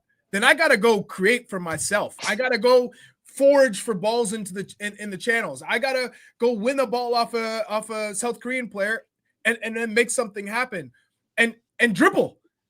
Do something, create, do something. But we're not seeing any of that. And I know that's not his game per se, but we haven't seen any other things. Here's what I'd ask for that. So who do we have? Balogun and who else on that bench? Downs on the bench. Downs. Downs is not in the 18. Do any of okay? He's not in the 18. No. So do any of them change the narrative? We're talking about one play that Josh Sargent was involved in. Honestly, I don't have a huge problem with it because he did drop it right back to Pulisic. And hell, if I'm Pulisic, shoot the ball too, right? So or do whatever you want. So, but we're talking about one play basically against Panama. We're talking about one play that he missed all time. That's the name of the game as a striker. I'm not. No, I hear you, Chuck. Yeah. My bigger problem, Scoops, is that we're just not creating. Yeah. We are just not. It's not. I get the Sargent argument or forward argument, but where's us creating 5, 6, 7, 8 chances a half? This is my question, Tom. I 100% agree with you, Tony. And for me, when we're talking about that conversation, it's the entire attacking half, right? It's not just one player. Right. But I want to see Scoops. I want to see flowing, man. Let's create 5 or 6. So then if I'm losing 2-0, but I created 6 chances in the game, you're like, okay, we have a chance. You're sitting there. Do you feel like we have a chance to come back in the game if something drastic doesn't change? At 1-0, maybe 2-0, it does not feel good. That second goal right before halftime felt like a gut punch. And again, it could have been a penalty, and it was a nice backheel goal. It's just, I don't know, man. This is reminding me of the Switzerland game or even the Turkey game before that. Like outside of the Gold Cup, we're looking at a 5th straight loss in those games. It's really embarrassing and not good enough. Like you guys are saying, I don't want to talk. Like I'm trying to find a little bit of balance of okay, what are the little bit of positives, whatever. No, I don't care, man. Like. Well, where are the results? This has been too long into this tenure for there to not be tangible results, or even Meola, like you were saying, like tangible. Oh, you know what you're getting with this group. You know how they want to play, or even they're creating chances and playing. It's just not enough in any direction. Give me a style. We don't have a freaking style. Yeah. Exactly. Forget about the wins and the losses and creating chances. We don't even have a style. What is Pochettino brought in to do? Give this group a style. How are we in September and we don't have a style? Yeah. I don't know. I do know this, though, that Josh Sargent had 13 touches in the first half, the least amount of any player for the U.S. national team. Matt Freese had 17 touches, just to let you know how much Josh Sargent. That's typical. I know, it is typical. Erling Haaland doesn't touch a lot either. The Second half just started. Second half just started. We are 10 seconds. I can't hear anything out there. Because Heung-min's son hasn't scored yet. Everyone Tommy left. Scoops. Now they got this bunker pretty good, so it's storming a lot around here. I got absolutely poured on coming in. Maybe if it storms again, this is where I'm going to take shelter. Scoops, how's the in the press room there? How's the food? Let's talk about something really important. I was too busy saying hello to some people. I didn't get anything, and they moved the press box. They moved everything around since last time I've been here. So it's an away game for me too, apparently, even in my home state. All right, so we obviously want to get off to a good start in the second half, and we just gave up a corner, and it looks like Tyler Adams might have hurt his arm or his wrist. There goes the one positive, huh? Yeah, that was the one Tommy Scoops with the Tommy jinx here. He looks all right. No changes at halftime right now, but we're already on the back foot with a corner kick for South Korea. Tommy Scoops, given your insight in and around the game, do you know if anything was pre-planned in terms of subs, 60th minute? Have you heard anything in that regard? No, I haven't heard anything. They try to keep it close to the vest in that kind of scenario. Even talking about like Matt Freese starting today, it felt pretty safe in assumption, but they didn't want to give too much away. And again, like I was expecting Chris Richards to play because we're at the point where I don't know about experimenting is the right one. And Chris Richards is going to be your A1 center back at the World Cup. You should be auditioning people next to him, but I digress. Yeah. All right. So I guess one last question, because we're going to end up talking about it at some point, whether it's in the second half or in the post-game show. Do you feel like Mauricio Pochettino is the right guy for the job? It's a loaded question. I know it is. That's why I wanted to ask you. Like, I wanted to see your body language after I asked it. Just a big sigh. I think that typifies where the program is right now. whether he is or isn't the right man long term, you don't make a change now. I don't think that'd be very beneficial in any way, particularly given the resources that it took to sign Mauricio Pochettino and what we know about him as a manager at the top level. Yeah. It hasn't gone anywhere near to plan. And again, you'd think that we'd see more style or more passion, like what he's trying to preach in the locker room and everything else. We're just not seeing it yet. It's not looking great, and maybe we'll look back on this and it'll feel not so difficult a question to answer. But Tony, yeah. Jimmy, did you see that? I just saw it. Tristan Blackman not starting the second half very well. Tommy Scoops, we're going to let you go so you can get back to watch the second half. Thanks, Scoops. Hopefully, if you got some time, come back and hang out with us at the post-game show. Tommy Scoops, everybody. Tom Bogert. Godspeed, fellas. Yeah, somebody said the honeymoon is over. Bama said that. Yeah, I'd say the honeymoon is way over. For Mauricio Pochettino. We know it's the end of the experimenting. It has to be. Well, we thought it was going to be the end before. But the whole point is like, what the hell kind of experimenting is this, though? I think at the international stage, there's limits to experimenting. Yeah, I agree with that. You have a general idea. Less is more, right? You have a general idea. Let's say a pool of 30 players that you've identified as your potential, let's say 18, your core 18. And then you'd say, okay, of that 30, now we're saying, okay, there's probably 12 guys who can move up and down the ladder. There might be that one asteroid that comes out of nowhere, right? But let's be realistic. In every cycle, there's probably a good 12 players that can move up or down. And you have a good sense of that. But experimenting, just for the sake of experimenting, that seems a little bit far-fetched, a little bit not realistic, if I'm being honest. And again, I look at this game and I go, what could we have learned had we had Weston McKennie playing or Cardoso and Chris Richards partnered with Ream, for that matter, or McKenzie or Noah Kai Banks? I guess he picked up an injury in training or so, and that's why he's not available today. But I'm just thinking, wouldn't it be more beneficial to learn with quote unquote the guys that you think will be there? And yes. Cardoso wasn't there last time, so maybe that's the one guy that you go, man, he's at Atletico Madrid. Let me push him versus maybe a Sargent.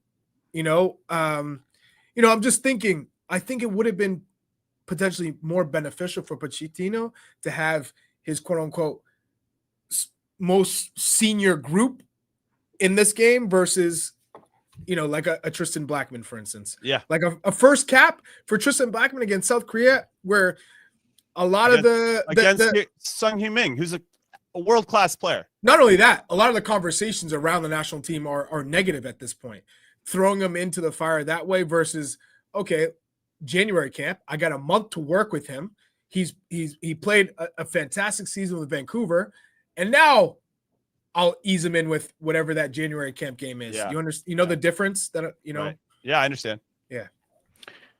Yeah, I still go back and when I call games, I always have an open mind about calling games, and I just want to figure out what each team is doing. I can see South Korea right now, when they defend, when they have opportunities to press, they press. When they don't, they're in this low block from front to back is like 20 to 25 yards. They want you to play in wide areas. And when they get the ball, good Freeze. Freeze. Matty Freeze. Hey, well played. That was scary. That was scary. When they get the ball, they play out of tight areas. They switch it. They're trying to go over the top. That's clear in their game plan right now. Yeah. My man, I can't tell you one thing we're trying to do. Maybe on goal kicks, we are pressing a little bit. We're trying to press in that area, right? But what else can either of you tell me because when you guys did the coaching school, what did they tell you about habits, right? How you form, they want to see things between 6 and 12 times a half before you say that's something they're trying. So they're trying to avoid the one-off when a guy dribbles somebody and just makes a great play. So what have you seen happen from this U.S. team? Well, the ones that have turned into success, I mean, there's clear combination play from Pulisic and Dest, which led to things. But I wouldn't say that it lasted, or it happened 6 to 12 times. So I don't know if you can make it a combination, or I'm sure maybe it was talked about. Right. We just But went it feels 45 more minutes. Yeah, I hear you. That's why you wait. You wait to see. Now, what? Okay, you take a gut punch. You give up a goal. Perfect. Well, you're going to give up a goal in the World Cup, right? Then you got to react, right? That's the name of the game. It's to think that if you say our team's not going to go down, we're winning the World Cup at that point. No, you have to see what happens. I didn't see one change, not a change in attitude, not a change in the way we played, like a tackle or not a and now I'm waiting. Change. Yeah. We just have 15 minutes to talk in the dressing room, right? So I'm looking. If I'm Korea, I'm not really changing anything. I don't see any change here. Yeah, it feels more reactive than anticipatory, which is a shame. But yeah, you make a great point, Tones. When I'm coaching at the youth level, if I go watch other teams, or if the other team I'm trying to watch, I try to pick up on all the things that you said within the first 5 minutes. What are they trying to do? And then how are they trying to do it? And are we set up to negate that? Or do we need to change to figure out a way to exploit their current vulnerabilities? That type of stuff. Okay, get it wide. And a boy. 1v1, Dest. This is what we want. Do your stuff. Little speed move. And he let that play. It looked like it went out. Give us a corner or a foul.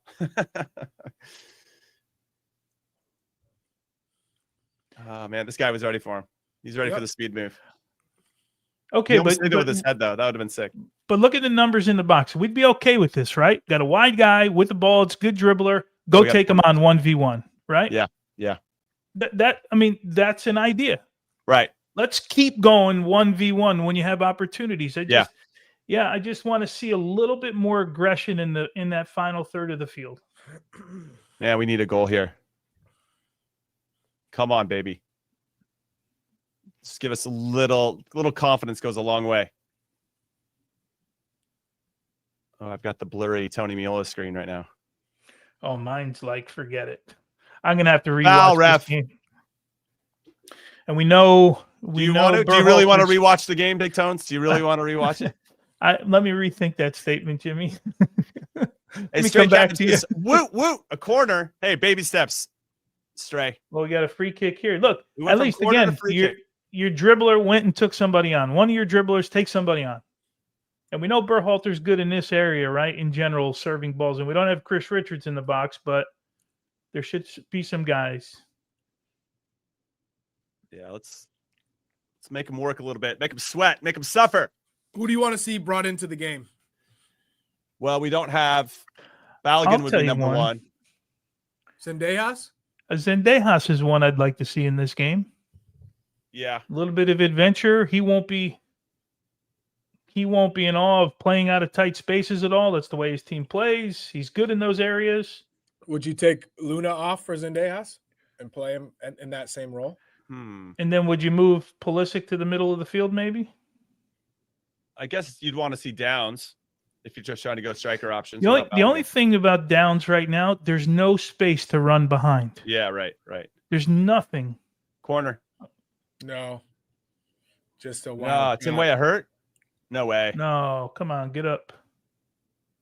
No. I think he just got a little. It looked like Zendejas was getting up there, yeah, huh? Zendejas. I think he got the nod. We got Zendejas first sub. I don't like it like this, though. No, of course not. I hope it's not muscular. I thought maybe he just got a little nick on his. It looks like he's grabbing. I think it's a cramp. If I had to. Oh, he reached back there in that hammy. Yeah, I hope it's a cramp and not a. Yeah, man. We just saw this with Ousmane Dembele. A strain.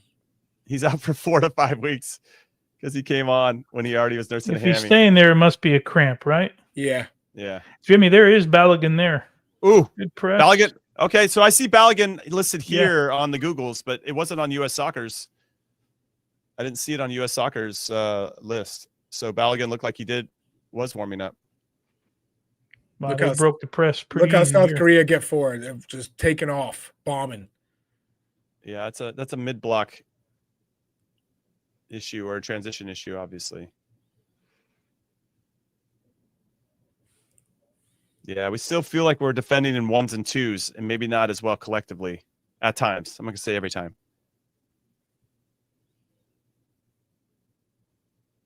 Yeah, okay. So all right. So here's a good look. So Sargent goes, he presses, Weah goes and presses. Arson's late to press. Now they've got time and space. They can cut across. Now we stretch out a little bit. How organized No, are we? From the that's a back line? win. That's a win. Okay, yeah, you get them playing backwards. Yeah, that's a win. But it's only a win if your back line is going up, because if they can play through the lines in the pockets. Yeah, but right now it's a win. They're in their goalkeeper. Yeah. Okay. Okay, late. Now that's Now you late. got to go. Now you got to win the ball. Uh-huh. Yeah, that was way too late. Uh-huh. Was that Ream out wide? Oh my God. All right. That's coming in. That's a couple times he's come in behind the back line, the center backs. And now we just lump it. Like when we win it, we got to try to win it or keep some possession to hurt them. Sargent's not winning a 50-50 with Kim Min Jae. This is not happening. I don't know why they keep lumping it in the air. Charlie, you got to drive that ball. Drive it. You got to hit the liner, right? Yeah, so he can kind of go two forward, one back to hold up the center back, and then maybe off his chest, or his thigh. Yeah, Luna's been quiet. Took him a while to find the ball. Tough giveaway. Still feels a little more individualistic. Like, okay, your turn. Okay, can you do something? Okay, your turn. Yeah, the runs off the ball, right? There we go. Come on. See one, not many. Good hold up. Yeah. There you go. Now he needs some help. If he gets stuck in the corner, he needs some help. Good double there from South Korea. South Korea's organized. Shout out to South Korea. So that's what it should look like. Nice. All right, quarter kick for the U.S. Come on. Turn this frown upside down. Go ahead, Tone. Sorry. No, I wait till it's a more longer term. We got this. Somebody dunk on him. Oh, that's not a good corner. Either way, though, we should still have somebody in that near post space. So even if it's not a good corner, we're still challenging for it. And he's going to get his pocket picked. And now he's limping. He's got to come off. He has a proper hamstring strain. Yeah. Oh man. I would imagine Zendaya. This just gets worse. God. Dang. I mean, that might rule him out for the next window. Well, let's hope it's a cramp, right? Well, here comes Balogun, like Freeman, Richards, Freeman, and Roldan. Yeah, Roldan for Berhalter, probably. All right, here we go. Okay. I didn't think Balogun was in the 18 based on what I saw from U.S. Soccer, but he's here, and I'm excited. Let's get Flo in there doing his thing. By the way, can I ask, when your guy goes down like that with a cramp, why are you not getting him off the field at that point? Yeah. Yeah, because now you've just probably made it worse, right, Tones? You've just added like 2 weeks to your recovery. You get him out when he first feels the tweak, you might save a couple weeks, to be honest. But I'm hoping it's just a cramp, though, because he did get up from the first one. If he pulled it, he would have never been able to get up. Yeah, so you're just kind of hoping he's cramping up right now. Yeah. Because, when you get a cramp, that never gets better in the game, right? You're just like, you're surviving, right? Yeah, that's true. You're hoping you can, but as soon as you go to push off one more time, it goes. Yeah. Well, we see 4 players, so clearly some subs or some thoughts in mind. 21 is Weah, obviously. That's for so 3. Weah's out. Who was 3? 3 Freeman. 16. Yeah. Richards is 3. Freeman came in for Dest. Freeman's coming in for Dest. Yeah. Tyler Adams is going out. Tyler Adams coming out. Roldan is going on. Right? And Balogun is going in for Josh Sargent. So Adams, Dest, Weah, and Sargent all going out. That might be one of the most underwhelming performances I've seen from Josh Sargent. in a U.S. shirt. Period. Knowing where we're at right now in terms of chance. Okay, this is your last chance. Oh no, this is your last chance. We're getting closer to the World Cup, so inevitably your last chance is here. And you didn't even see him run through Kim Min-jae, like just a hard foul to show your frustration. We haven't seen any fouls. Yeah, no little chippy fouls. No, nothing. All right. Wait a second. So Tristan Heung-min is coming in or coming off. Excuse me. Jimmy Blackman stayed on here. Blackman did stay on. They could be going to a back three. That's my guess. You push Arston and Freeman as your wingbacks. So Dest is off. Roldan and Berhalter in midfield. Yeah. Roldan, hey, what a hell of a week for Roldan, by the way. Parlaying good performances with the Sounders, especially in the Miami game, Leagues Cup final. To going on vacation with his family, to taking the call up a couple days late, now getting 30 minutes against Korea. Pretty cool for him. Good story. Imagine Richards would go in the middle of this defense, right? Yeah, I'd say Richards and Blackman on the right and Ream on the left. And then you have Arston is one wing back, Freeman is the other. So it'll be Roldan with Berhalter, right? Berhalter's still and on. Luna right? in front of them. And then you have Pulisic, Balogun. Who else? Am I missing someone? Like, I'm missing one player. I'm missing. No, you got him. Okay, I got him. That's right. All right, let's see what this looks like. Let's start cooking, boys. We got Korea right where we want them. Where does he play? It looks like Christian's still right. Pulisic's, to the right. Luna to the left. Roldan underneath. Good. Keep it moving, boys. Good. Okay, play it wide. Go on, Freeman. 1v1. They haven't seen your juice yet. Oh. Give them a little taste. Good. Decent. At least we're looking for that entry pass. That's okay. Good press. All right. Okay, well played. Way to win that back. Nice to see Chris Richards out there. Feeling better already. Lee Kang-in is in, though. And that dude is a beast. Plays for PSG, for those that don't know.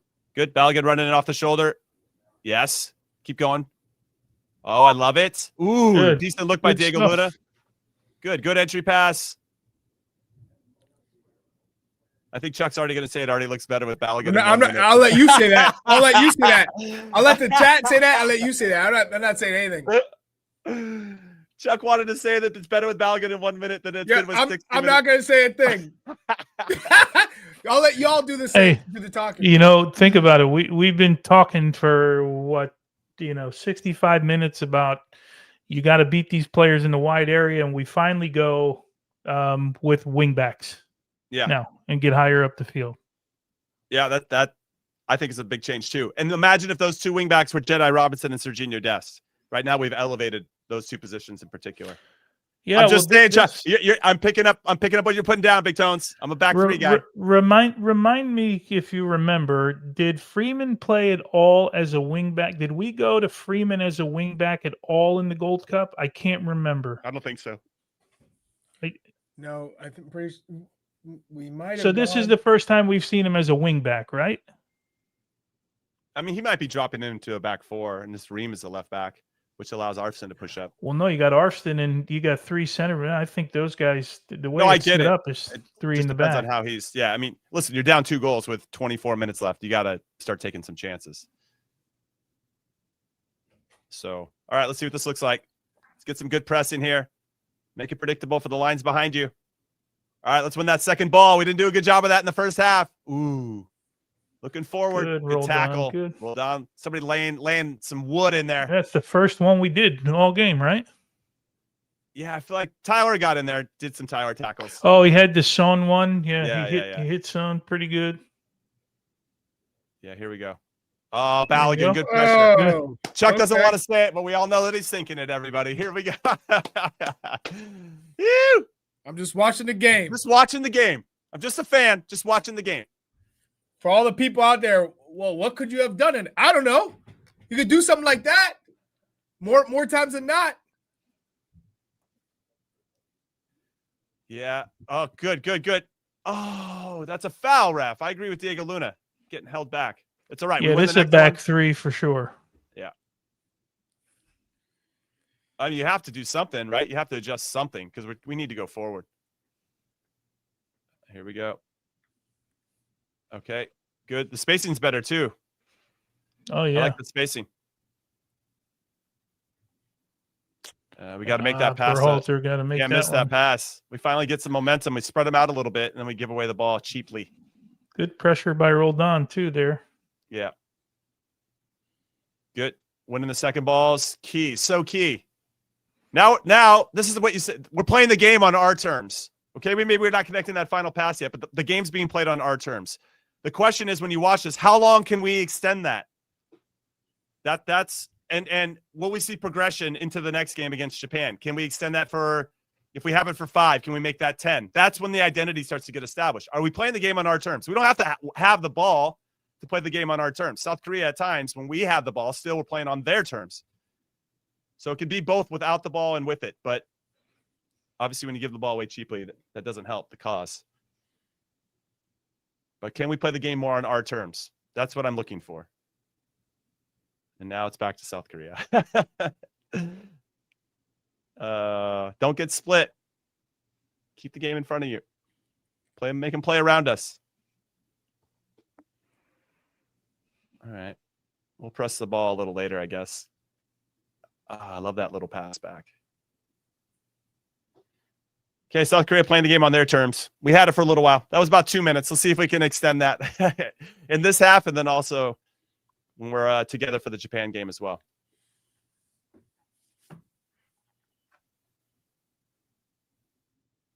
I honestly thought we were going to have a lot more momentum and hype at this point going into the World Cup. My expectations were clearly out of whack, or not. Maybe my expectations and standards are where they should be, and we're just not leveling up to those standards. All right, here we go. Our back 5/3 getting tested a little bit. That's the only issue if you want to drop into it. Like, this is fine if the game's 0-0. But if you're down 2 goals, I mean, at some point, you have to start taking some risk in where you're going to trap. I thought we were going to see Dendejas in that group of subs. Yeah, I thought I saw him run into I thought so too. Yeah. It was rolled on, I think, that you saw. Maybe. No, I think I saw Roldan too. Oof, look at this. All right, Tristan Blackman. Good luck playing out of that. That's a foul, ref. We'll take it. Good pressure, though, by South Korea. I mean, even if he does get it, where's he going? There he is. Sendejas.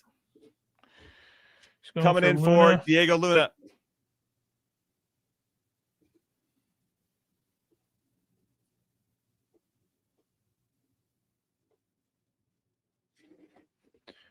Diego Luna, pretty quiet today. It's one of those players, too, where I expect him to be the one that kind of gives us that bite, even though he's more of an attacking player. That's a bad giveaway. Blackman, another bad giveaway. Yeah, I think, Chuck, you said this a little bit earlier. I think the selection of Blackman it's 100% on Pochettino. It's his first cap against a World Cup level team. That's asking a lot, and it's almost a little unfair to put him in that situation, and I think his performance reflects that. Oh, shoot it! What was he waiting for? The first time. Shoot! The angle was there for him. The first touch. Man, you watch him on his team in Mexico, he shoots that all the time. Yeah, it's like Sargent in Norwich, right? That's what you were talking about before. We come to the national team. Something different happens. All right, need some running in that space. Yeah, right now with the 2-0 lead, Korea doesn't need to get stretched out. It's pretty compact everywhere. But they aren't afraid to let you be one-on-one out wide.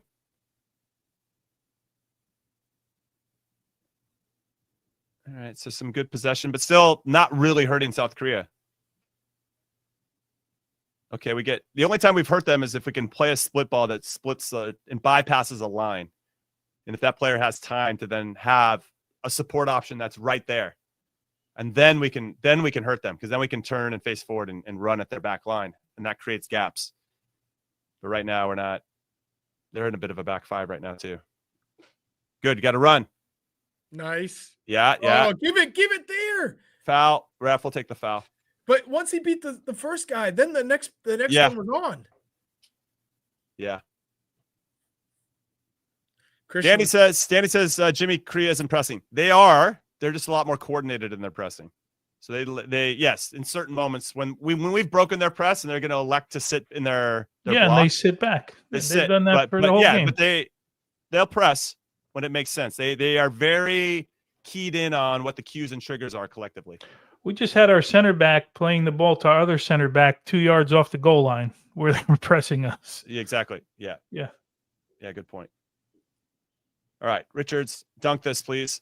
Oh, he did. He did. Hey, that's Penn. We'll take anything right now just to get the momentum to shift. But that's okay. 2-2 still on. It's still on, Chuck. Go on, run him. No, you're running into his space. Okay, run him or get a cross off. We have no runners. It's kind of stagnant in there. Good ball by Freeman. Ooh, corner. Better.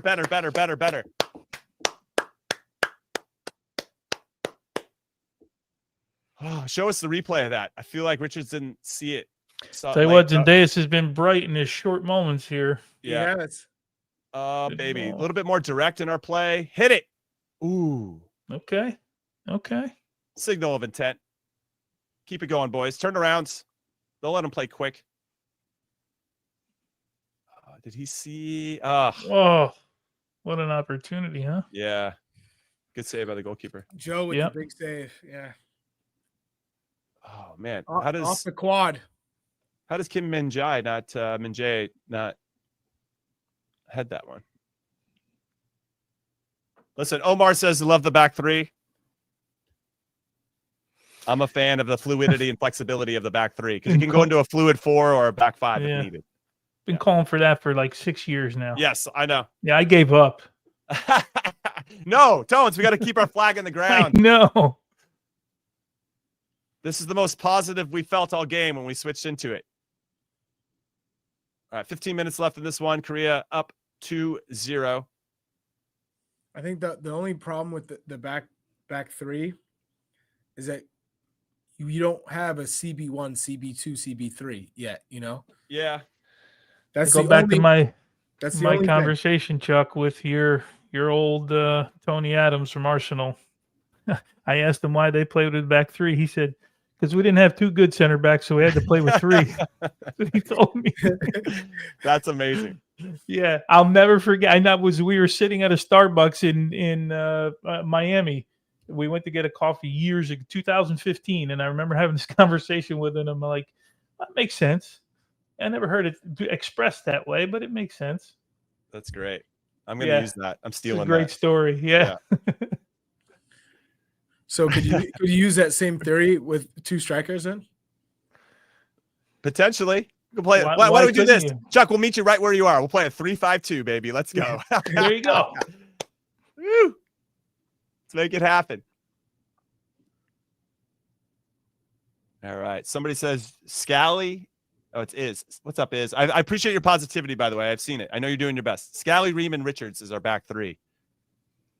Scally, I think, just got hurt for Mönchengladbach against Schalke in a friendly. I don't know if you saw Gio Reyna had a little bit of a dime in that one. Yeah. Played a dime, nice pass for a goal. But from what we understand, we'll keep you updated on Joe Scally's Health Watch, a new segment here on Call It What You Want. Wag says, my 2-1 prediction is looking optimistic right now. Okay, here we go.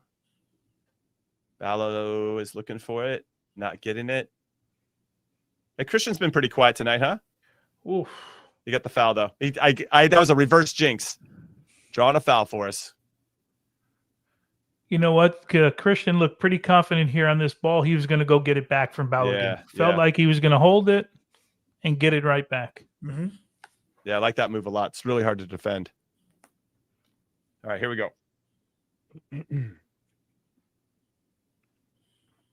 Well, get one back to make this last 15-ish minutes exciting. That would be awesome.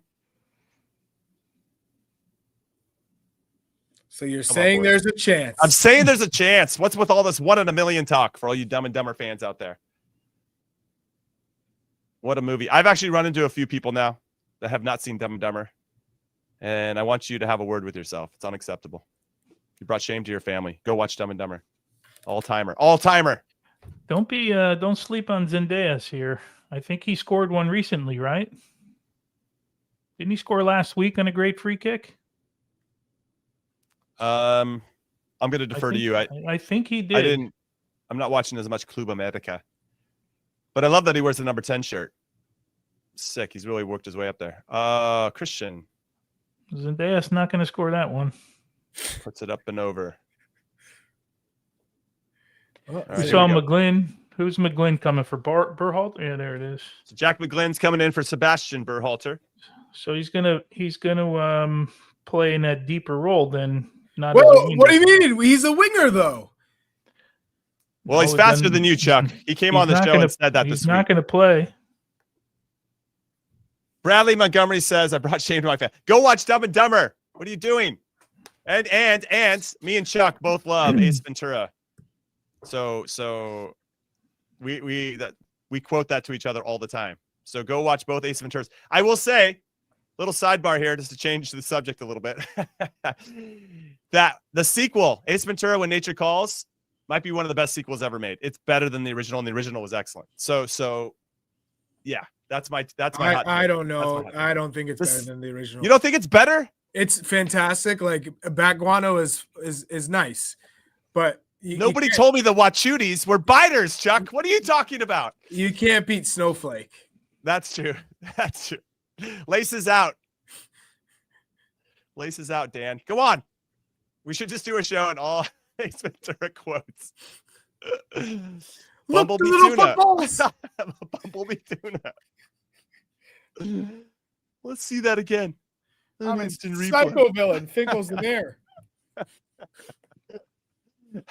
Bat guano is nice.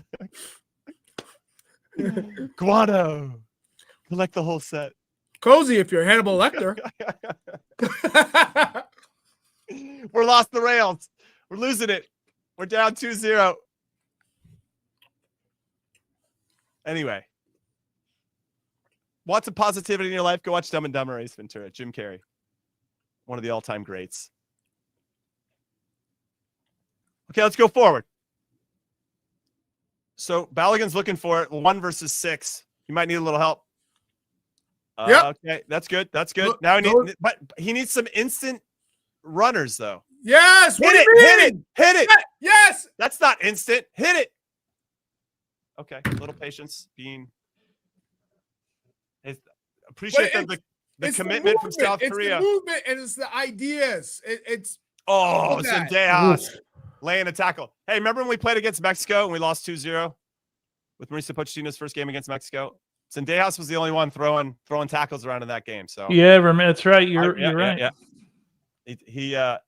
He's real late here. Not that I listen. You got to dabble in the dark arts every once in a while. That might have been a little bit too obvious, but getting a tackle in. I got. I'll tell you what, the Zendejas and Roldan have been pretty good so far, man. I'll give you Zendejas. This is the best I've seen him in a U.S. shirt. What Roldan hasn't put a foot wrong yet. Has he put a foot right? He's connected every pass. I'm just playing with you. Yeah. Man, you're one pathetic loser. Isn't that's the only line I know, right? Isn't that like that's from Dumb and Dumber, or is that another Jim? That's Ace Ventura. Yeah. Okay, my bad. Oh no! Your one pathetic loser is Dumb and Dumber. It's like the only one that my kids used to say, used to joke with each other about it. Man, you're one pathetic loser. Yeah, that was the only one I know. And totally redeem yourself. Okay, here we go. All right, we got less than 10. Let's see if we can generate a clear-cut opportunity on the South Korean goal. Haven't had too many of those. Have we had one? Have we had one clear-cut chance? Handball. But hopefully they don't call it. Can we play forward to get out of the pressure? Okay. And back and through. A little short, long. Here it comes. He's got to stay in bounds. Out of bounds. You got to keep it in bounds, though. Whew. Big. Anthony knows. Big gulps, huh, guys? Well, see you later. All time. I feel like that's ad-libbed. I don't think he had that planned because those guys didn't react.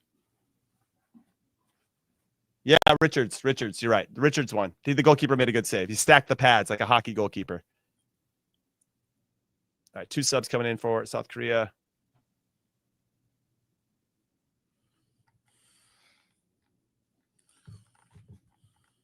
South Korea's been good. They're missing some of their top players too. Hwang Hee-chan and Hwang In-bom. But they're injured, right? Those guys? Yeah, those are injured. Guys? They're injured, yeah. So they're not really experimenting right now. They're just dealing with the issues that they have. Right. All right, let's see here.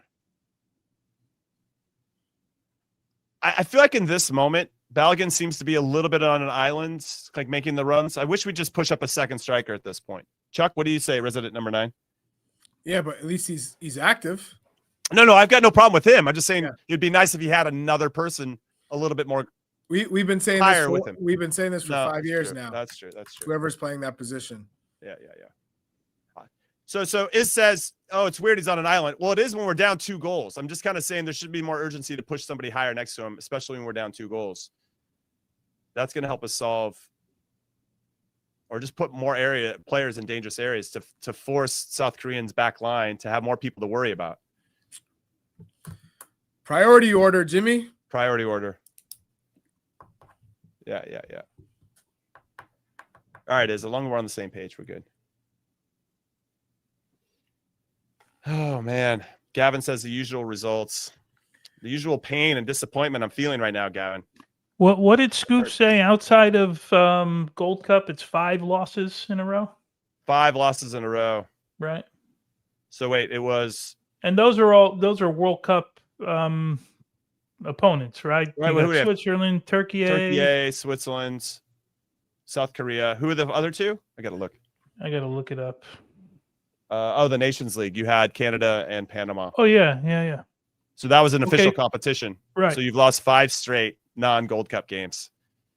Well, Canada World Cup Yikes. opponent and potentially Panama World Cup opponent, right? Right. Or World Cup team. I don't know. There'll be opponents for us. Yeah. We lost to Mexico as well in the final. So that would be, if you're talking about World Cup opponents. Oh, who's that second run? Oh. So some good running there because Balogun made the first run, and then Christian made that second run, which then I think really puts Christian down a little pressure. It feels like he's holding his thumb. I think he landed wrong.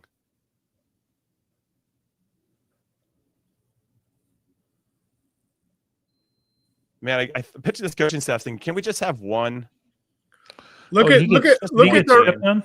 Do you see the intensity of the run with Balogun that creates the space for Christian? Yeah, right. Behind? But that second run has to happen. I just don't feel like we've seen that enough, which is why I wanted somebody connected to him. And the first run has to happen. Right. No, I'm a Balogun fan. He's got to start. He's got to start for us. Yeah, I think we've said it's Balogun, Pepe, right? Those are your 2 guys you're going to depend on. Looking for a third guy to do something if they need him. It's probably Haji Wright, right? You give him or I mean, Ajimong does have just a different player profile, so I could see him. Yeah, because of the amount of games he's given him, that he just could be at one. This level, man, there's a different level of quality at this level. Right. I agree. I understand. But if you're 80 minutes in, you're down a goal, and you want some guy to run, I wouldn't want to see him coming on the field if I was a defender going, oh crap, So I don't know. That's just, if I saw somebody else, maybe I wouldn't be as concerned. You wouldn't want to see South Korea though in the World Cup. No. I already said that. I want to avoid South Korea at all costs. Good recover there by Freeman. Yeah.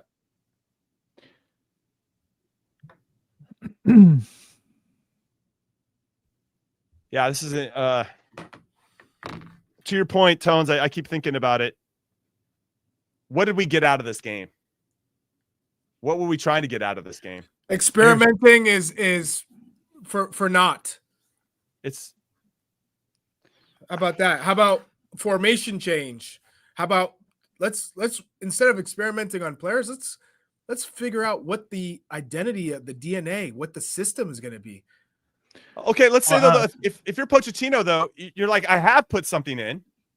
I am asking these players, and they're just not executing, right? And then, Right. I mean, there's from the coaching side. Well, he's already Right. said that, right? I can't play. Right. I'm not like, what can I do? I'm not a player. I can't be on the field. We ain't paying him to play, though. Nope. No, nobody's paying him to play. Yeah. Maybe we should, though. He's a pretty solid center back. We just kicked somebody. I think for 50 me, minutes and too late. I know it's going to be in the post game, but for me, the biggest take out of here, or if I had to pick one positive, is that we went to a 3-5-3-4-1, if you will. 3-4-1-2. A little bit more of a box in the middle, it looked like. But Yeah. anyway, we went to 5 in the back with wing backs, and that's where we looked our best for me. Yeah, but I think we have to add into the fact that this is a South Korea team that had a 2-goal lead, so their urgency is It's okay. different. That's okay. I get it. But what did you get? They still didn't change their mode of play, though. They still pressed high when the ball was being Our built out of spacing the looked back. better in a 3-5-2. Yes. Roldan sat by himself in the sixes. middle of the field. Yeah, He was able to push Berhalter first up the field. Jack McGlynn looks like he's sitting in that spot with Roldan a little bit higher here with Zendejas. You could play a diamond in midfield if you wanted. Yeah. I just think it gives you some flexibility. You can play a box or you can play a diamond based on the opponent or the situation. I mean, there's no arguing we've looked better with three center backs. Yeah, we you can always say that with anything when you're up 2-0 to a Korea team. that's what I was saying before. But I get it. But we still looked better. I mean, we had some ideas. We put Zendejas in. He went and attacked players. Yeah. You know, I mean, we're okay saying that. It's a really good chance good header here, on South goal. Korea. Good cross, good header, good save by Matt Yeah. Freese. And it is Throw-in. thrown for the U.S. 90th minute. I don't know how much longer. That's the last action Matt Freese has had, or the first one since he had to clear out that through ball, I think. I got a question for you guys. Knowing what that we are hopeful that the U.S. would win this game, and knowing there are positives and negatives, given there are many more negatives, if not all negatives, from this match, is this as bad as it could be? Is this as bad as the result could have been? You know, obviously, No, Switzerland was 0. No, I but felt like saying, I was in the dirt. I got to the Switzerland game. I was like, oh yeah, my God. But after the Switzerland game, it just puts that much more in perspective. It puts much more on Pochettino. It puts much more on these guys in terms of like, all right, fight for the shirt, fight for your country. But we're still getting completely outplayed. You know what I mean? I'm tired of that narrative, by the way. Like, yeah, I know. But that's what I'm saying. Is this worse than you thought it could be, even if you had thought it would be a bad game? No, Switzerland for me was the worst I felt under Mauricio Pochettino. I know. Yeah, I'm talking about this game. I know. You're trying to give me a comparison. I'm telling you, Switzerland. Not a comparison. Coming into this game, knowing what we know. I see. Is this worse than you anticipated? Even if you thought the U.S. would have a good game, is this worse than you thought it would be? No, for me, no. No, it's not worse. This is expectations. This is a possibility under this team, right? Yeah, with this group against a really talented team. Yeah. Where are you, Chuck? Answer your own question. Yeah, I'm pretty disappointed. Go on. Oh my God. Oh my God. You got 3 chances. Oh my. Handball. We'll take the handball. You guys know I'm not an XG guy, but what does that do for your XG right there?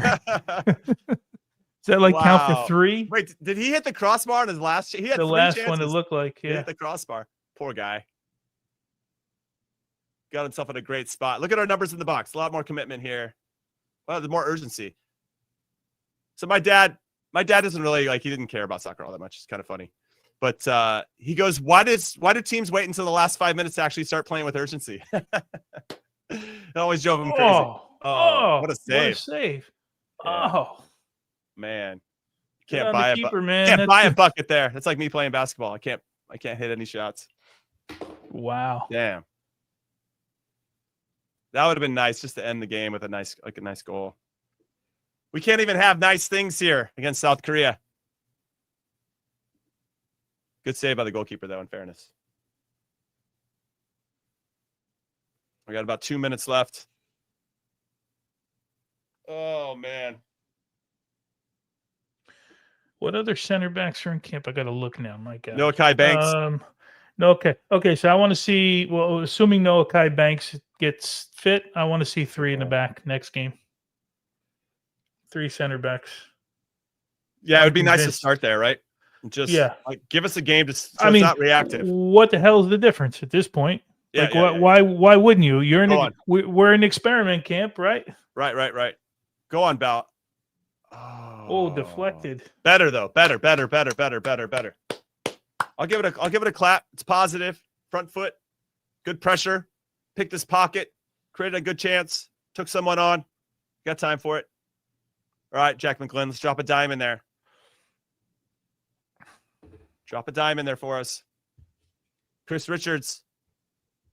He grew out his hair to make himself an easy target. That's what I've decided. Find Chris Richards. Oh, no. Are we in trouble here? Is that guy one-on-one? Oh, my God. Go on. Who is that? Arson. Good read, dude. Good read.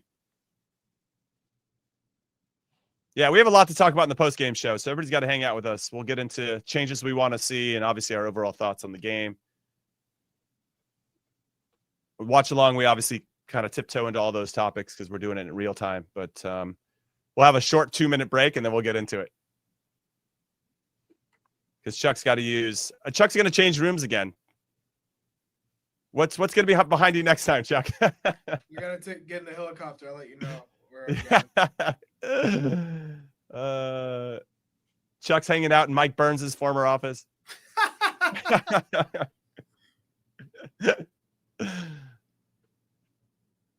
Here we go. Okay, if we're going to dip a ball into somebody who's got a defender behind his back. Oh, go on. Ref. Oh, he gave him the Dikembe Mutombo finger wag, said no penalty there. Nope, not going to get that one. Good play there by Richards. Yeah, I just feel there's a better for me. There's a better energy around 3 in the back. Now, obviously, there's other things at play. They're already up 2-0. We're getting some fresh legs on, so on and so forth. But that's it. That's the game. 2-0 in favor of South Korea. They scored 2 very good goals. Don't want to take anything away from them and how they performed. Excellent performance. A lot of questions. I feel like we want more answers after these games, and all we seem to get is more questions, which is not a great feeling. All right, we're going to take a short break, but when we come back, we'll get into our post-game show. So keep it right here on the Glosso America YouTube channel.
Hi, hello, and welcome to your favorite podcast. Call it what you want.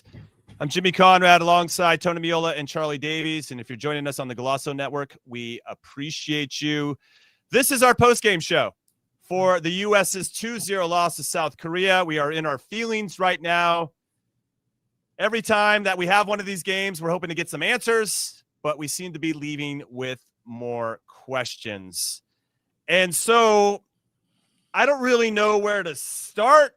South Korea scored 2 great goals. I guess that's the positive from a neutral standpoint. We're not neutrals, though. We're pro-U.S. I guess we go with the starting 11. Let's go with the starting 11. And let's reverse engineer this and go from the beginning. I guess in hindsight, Chuck, the starting 11, we had Freeze in goal, Arfson on the left, Tim Ream, Tristan Blackman, first ever cap, by the way, Serginho Dest, back 4, Adams and Berhalter, anchoring the midfield, Luna in front of them, but he was kind of alternating at times with Pulisic or Way on either side of him, then Josh Sargent up top. Your thoughts now, having the benefit of hindsight. Benefit of hindsight is Blackman. Richards has to start this game. You brought Richards in the camp. He's looking like he's going to be your captain for this next World Cup. He's been absolutely balling with Crystal Palace in the Premier League. And Crystal Palace has been losing players left and right, but he's been a mainstay and he's only gotten better. And I look at Gold Cup. I know it's Gold Cup, but in terms of a center back who's confident on the ball, trying to play between the lines and play forward and play, Chris Richards has grown. Talk about his trajectory over the past 3 years or so, how much he's grown as a player. But he's going to start. And if you want to start Blackman, start him as a left center back. Yeah, right. So you would have partnered. I guess your change would have been Blackman in for Ream, and then Richards starts. If you wanted to do it, if you wanted to see Blackman, that is where you make that change. Not Ream and Blackman. It's Richards and Blackman. Yeah, I can. I'm behind that. I'm with you on that. Anywhere else? I mean, obviously, Sargent's been in great form. I thought it made sense to roll him out. He didn't do a lot in his 60-plus minutes, and Balogun came on, and it just felt better. I mean, it just felt better when Balogun was on. 1,000,000%. It's not even close to me. It is not even close. The difference between the two players, it's not even close. So, unfortunately for Sargent, you get time after time after time after time to prove yourself, and his time might be up. And I don't want to discredit what he's done at the club level, but no. Zendejas was a positive. Okay. I really like what he brought into this team, but I know we're talking about the starting 11. Yeah, let's do the starting 11. Zendejas was a massive positive. And so was Balogun. Here, Charlie, plug in your mic because he feels like your mic's not plugged in. Tones, your thoughts? Kind of overall. I don't know. Tones, what are your like now with the benefit of hindsight? You look at this lineup. Yeah. And taking my notes. mic is good. I don't know why. Now it's there it is. Now it is. Yeah. Okay. Now it is. Well, the best shot right now. We didn't hear anything you said. Right now, I'd say good. I think Dest was a positive. Dest was a positive. Dest was a positive, and I thought Balogun and Zendejas coming off the bench were positives. But starters. What are the positives? Starters. Okay, yeah, starters. I'll also throw in this. This was Arsenal's best performance in a U.S. men's national team shirt. I wonder if that's because he had Weah and or Pulisic in front of him that he just couldn't. There was no space for him to run into. Well, and he had to defend. He had to defend. Yeah. But there's one thing you have to defend and you can't defend. He defended pretty well. Yeah. The goals came from the left side, from the right back side. Our right Blackman side, right? Blackman and Ream. Ream could have done better on the first goal for Son Heung-min. Try to hold him off. I think at some point he could have just slid over and tracked him. Blackman's got to look over his shoulder.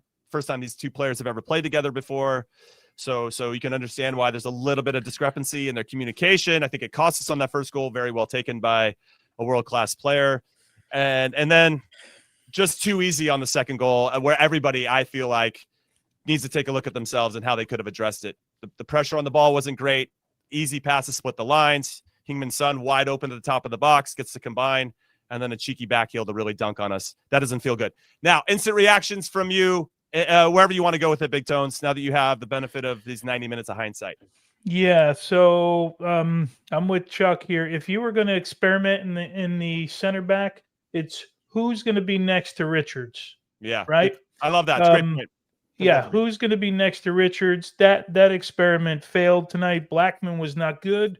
Berhalter, rough game for him in the midfield for me. And then Josh Sargent. Of course, we wanted him to score. Of course, we wanted to see this club form translate into the national team. I don't know if he's going to get any more opportunities. Clearly, Balogun is the best mover, best motion, and Pepe has given this national team something off the bench for years, right? And he's given them a spark and has given them goals. So I think that's what we're going to see. As far as positives, just in the starting lineup, I thought Dest was a positive. Yeah, I thought same. Christian was completely out of the game tonight. Saw nothing really from Christian. One or two actions in the first half. The connection with Arfston, with combined with Diego Dest a few Luna. times. Oh, Colin Reese in the comments said Blackman was not bad. What is this? He's trying to trigger you. He was He's trying not. to He trigger was you. not good. I think, Colin, you're either trying to trigger us and you're trying to hook a whale. It's not going to happen. Yeah. But, Don't. yeah, Totally triggered. He got him. I was swimming around the bait. Better with three center backs. I don't care the fact that it was 2-0. For me, doesn't make a difference. We just look more fluid. The spacing looked better. We look more confident on the ball. I don't like that Poch is under pressure. And let me explain that for a minute. Not that he's under pressure that I think they're going to fire him, because I think it's impossible that they fire him. You can't do it now. No. Just the fact that he's got to be feeling the fact that he can't win a game against a big team, right? Because these are World Cup opponents that he's playing, and we haven't been at the races in one of those games. Yeah. You go back Turkey, you go back Switzerland. Man, we didn't get off the bus in those. I don't care how you slice it. We didn't get off the bus in those games. Tonight, maybe we took a step off the bus, but we didn't really get into the stadium tonight all that much, right? Yeah. So that's really, really concerning. Again, I'm going to go back to the way I look at a game. If you told me that we lost 2-0 today, but we had like 4 or 5 chances, like Balogun's chances at the end, and we were putting the goalkeeper under pressure, I'd say, okay, we lost 2-0 today. One of those days the ball didn't go in the back of the net. I don't know about you, but even with the improvements, I never felt like we were in the game. Period. No, we talked about it while we were doing our watch-along. If you are just listening to this and you haven't been part of our watch-alongs, we highly encourage you to join us for the Japan game on the Golasso America YouTube channel. We're live throughout the whole thing. It's a lot of fun. Unless we're losing, then it's not so much fun. Like tonight. But I agree with you that when we switched into a back three, which I thought was a tactical change that needed to happen if we wanted to put a little bit more pressure on South Korea to try to find a way back into it. I would have liked to have seen a second striker, which we've talked about before, or at least one of our attacking players being a little bit more attached to Balogun, who was up top at that moment, because he was making great runs off the back shoulder, but then sometimes he'd be isolated with no real support underneath him. And I feel like that when he did have that, it did unlock them a little bit. And I thought South Korea was scrambling. And we need to see opposing teams scramble much more than we saw tonight. I don't feel like we really moved them around. However, to the point about the back three, and we talked about this during the watch-along, Big Tones, I love the spacing. It just felt like we looked a little bit more comfortable. Now, of course, we have to take into consideration that South Korea maybe dropped off in certain areas. That said, we looked more comfortable. And I wonder, to your point, if we're going to experiment, if this is a time to do it, which is what you said during the watch-along, so I'll give everybody context, why not try a back three against Japan and just see how it feels from the get-go? Why do we have to wait until we're down 2 goals to make that happen? So that's part of my reaction to this game. Ultimately, the overriding emotional reaction is a lot of disappointment. I just thought we'd be farther along under Mauricio Pochettino, and we're not. And, I like the guy, but it just doesn't seem to be clicking. And when is it going to start clicking, Chuck? Answer me that. That's a great question, because when you bring in a coach like Pochettino, remember, when Crocker hired him, he said he was looking for a serial winner, and he found a serial winner. But when you're talking about experience, and Tony, you know this firsthand, you do too, Jimmy, a national team coach, there's a difference when you have international experience coaching a national team in the rhythms when players come in and how they react when they travel to come from Europe and then they go back to Europe, and the limited amount of time that you have with them. And can you implement super complicated tactics? Can you really change the way certain guys play versus club versus national team. And so he doesn't have that. And not only that, he had a lack of knowledge about the U.S. players outside of the Christian Pulisic who are playing in Champions League, right? So now you bring him in, and his only job is the World Cup. That is it. No, there's no other job. Your job is to take this group and get them to play better. Because with Berhalter in 2022, and they were one of the youngest teams in the whole World Cup, they got out of the group. And then they got absolutely toyed with by the Netherlands, just on tactics alone. So, okay, take that group, add some players, push them, and get them to play better. Because right now we've been playing poor. Go back to Copa America. That's when they finally said, all right, we need to make a change. This team has not gotten better. And you get a grace period, right? Every coach gets a grace period.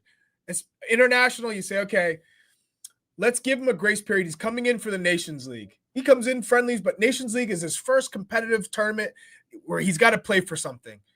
Fail. Big F. Fail. He blames the players. The players blame themselves. Okay, we didn't come out with the right intensity, the urgency, yada, yada, all the intangibles. And they forgot about the style. They forgot about the tactics. I wasn't one to forget about you're playing against Panama, who sits deep, who looks to counter, who thrives on set pieces. They play in the transition game. You know how they play, but he wanted to play Tessman with Adams. You're playing two defensive midfielders, right? And you had no wide area, and you basically allowed them to stay close, keep the game close, and ultimately it's a big failure. So then you say, okay, summer, gloves are off, all experimenting. You had a whole summer to experiment. Not only that, before the Gold Cup, you had months to watch MLS. You had months to watch the Americans in Europe and get as many videos as you can, sort it out and say, okay, these are the guys who can take us forward, or maybe who can push these guys for competition.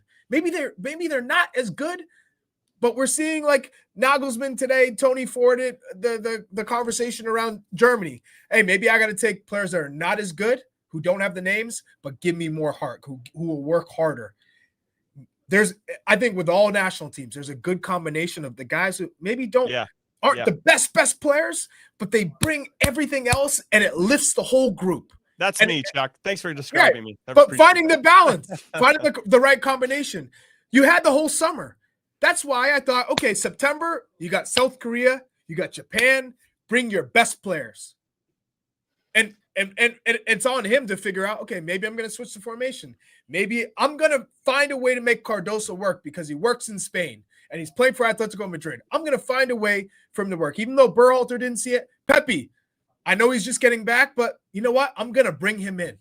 I'm going to try playing with two strikers, Balogun and Pepe. They're the two best. I'm going to play them, whatever it is. But this team has not moved forward whatsoever. And not only style of play, shape, identity, talent, quality, all of the above.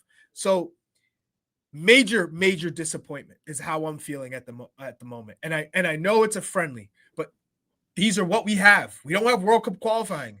So I'm trying to stay positive because that's what's in me, to stay positive. But this is a failure, and if we keep doing the same thing, so it's insanity. Okay. Oh, we're past that part. We hired Pochettino a year ago. He's had now 17 games in charge, 9 wins, 1 draw, 7 losses now, including this one. His record against top 30 teams, we have a graphic that's ready to go on this. Oh, hell no. Top 30. How many of these are on home soil too, Jimmy? All of them? All of them, right? All of them are on home soil. Home soil. No.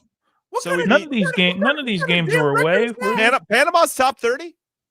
Okay. What kind of damn record is that, honestly? It's not good. Well, this whole player pool, right? They still don't have that quote unquote signature win. Forget signature win. We don't have a signature win. We don't have a signature 11. Let alone a win. You would think by this point, Pochettino will have a So if not signature 11, a signature 9, a signature 10. a signature half, signature moment. We don't have. We need a lot of signatures. We have signature shit, is what we have. Cut it, print it. That's going on the internet. We got signature shit. We have signature shit. Okay, so let's. There's a lot of chatter in the chat about Mauricio Pochettino being relieved of his duties. We've seen with Morocco ahead of the 2022 World Cup that they fired their coach a couple months before the start of the tournament, and Walid Regragui came in and took over. Are you really going to do this? Are you really I'm just saying it's not that it. All I'm saying is that this is not happening. This is. I'm just saying that it happened somewhere else, and it turned into a deep run. Listen, it's not. You think this is I get apples and oranges. It's not completely like for like. The situations are different and all that. I'm just saying that there's proof, Tones, that this has happened in the most recent World Cup, and Morocco turned some lemons into lemonade. I guarantee if you went to the World Cups prior to that, it's happened at those places as well, right? It's happened to other countries as well, that teams made runs and they fired their coach. Jimmy, I don't think it would be the wise decision. At this point, you stick with him. But you know what happens when people have to fire people? You know what the problem is in sports is that someone has to admit that they're wrong. Mm-hmm. When you fire, someone has to basically say, "Okay, I made the wrong decision." Right? It's not a good fit right now. Hey, it's not a good fit. Let's go in a different direction. Right? Right. So you have to admit that what I want to get rid of. I don't care what your thoughts are in the culture, not because I want to disrespect Mauricio Pochettino. We've had this discussion for 30 years. Yeah, we want the whole stadium filled with American fans. Hasn't always been the case, right? So, yeah, we want it to look like a college football game because I heard that all week. It's never going to be the case. You're here for a period of time to do one thing. All right. And one thing only. Tony, wait. No. That's when you two could be in a locker room with Mauricio Pochettino face to face and say, Mauricio, cut the shit. Do you know how many years? Do you know how many years we played where stands were empty? Do you know how many years we played at home and it's 99% the other team's supporters? We still were able to do incredible shit. So I don't want to hear that anymore. Whoa, in 94, Tony, I didn't know about the sport, period. I didn't know about the sport, period. I didn't see it played ever. You and your squad made a run in the 94 World Cup on home soil. No one knew, really, the general public in the United States, no one knew who you guys were.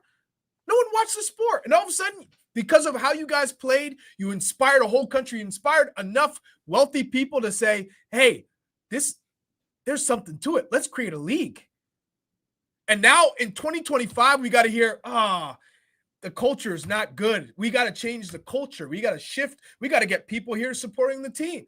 Shut the hell up. It's disrespectful to all the guys who came before. Yeah. Hold on. We're going to get into that part of the conversation right after our first break of the show. So keep it right here. Take a deep breath, Chuck. No, I'm furious. You're right, man. You're right. I'm furious.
Welcome back in to your favorite Average to Good show. Call it what you want. I'm Conrad Dino alongside Chuck Wagon and Big Tones. And we buried the lead a little bit because Mauricio Pochettino said these comments, which is what spurred on Tony's thoughts and ultimately Chuck getting triggered, which we love. It's part of tradition here on the show. Now, Mauricio Pochettino got asked what's expected of him in the United States as the World Cup approaches. And he answered, I can't score the goals, nor can I defend them. The follow-up question was, will you have a strong team? Can you aim for something big? And he responded with, that's what we all want, right? We're in the middle of the process. I think it's really about shifting the mentality. Soccer has to be understood as a true football here. If players in the U.S. keep seeing it only as entertainment, as a show to please the fans. Get the hell out of here with that shit. Okay, Chuck, hold on. Let me finish it. The U.S. keeps seeing it only as entertainment, as a show to please the fans, and it'll be very hard to compete and achieve something meaningful. I don't think our fans are being very entertained right now. That's what I'll jump in with. But if we start competing, this is back to him, but if we start competing with the seriousness this sport demands, then yes, I believe we can perform well. Football isn't just about stepping onto the field to have fun. It's about living a certain way, preparing yourself so you can bring that onto the pitch. We're laying the foundations now, but the real question is whether we'll be ready in time. That's the challenge we face. Still, our goal is to help set the first stone. That's what you're brought here to do. The game will be understood differently here. Dude, I don't care about any of the culture stuff.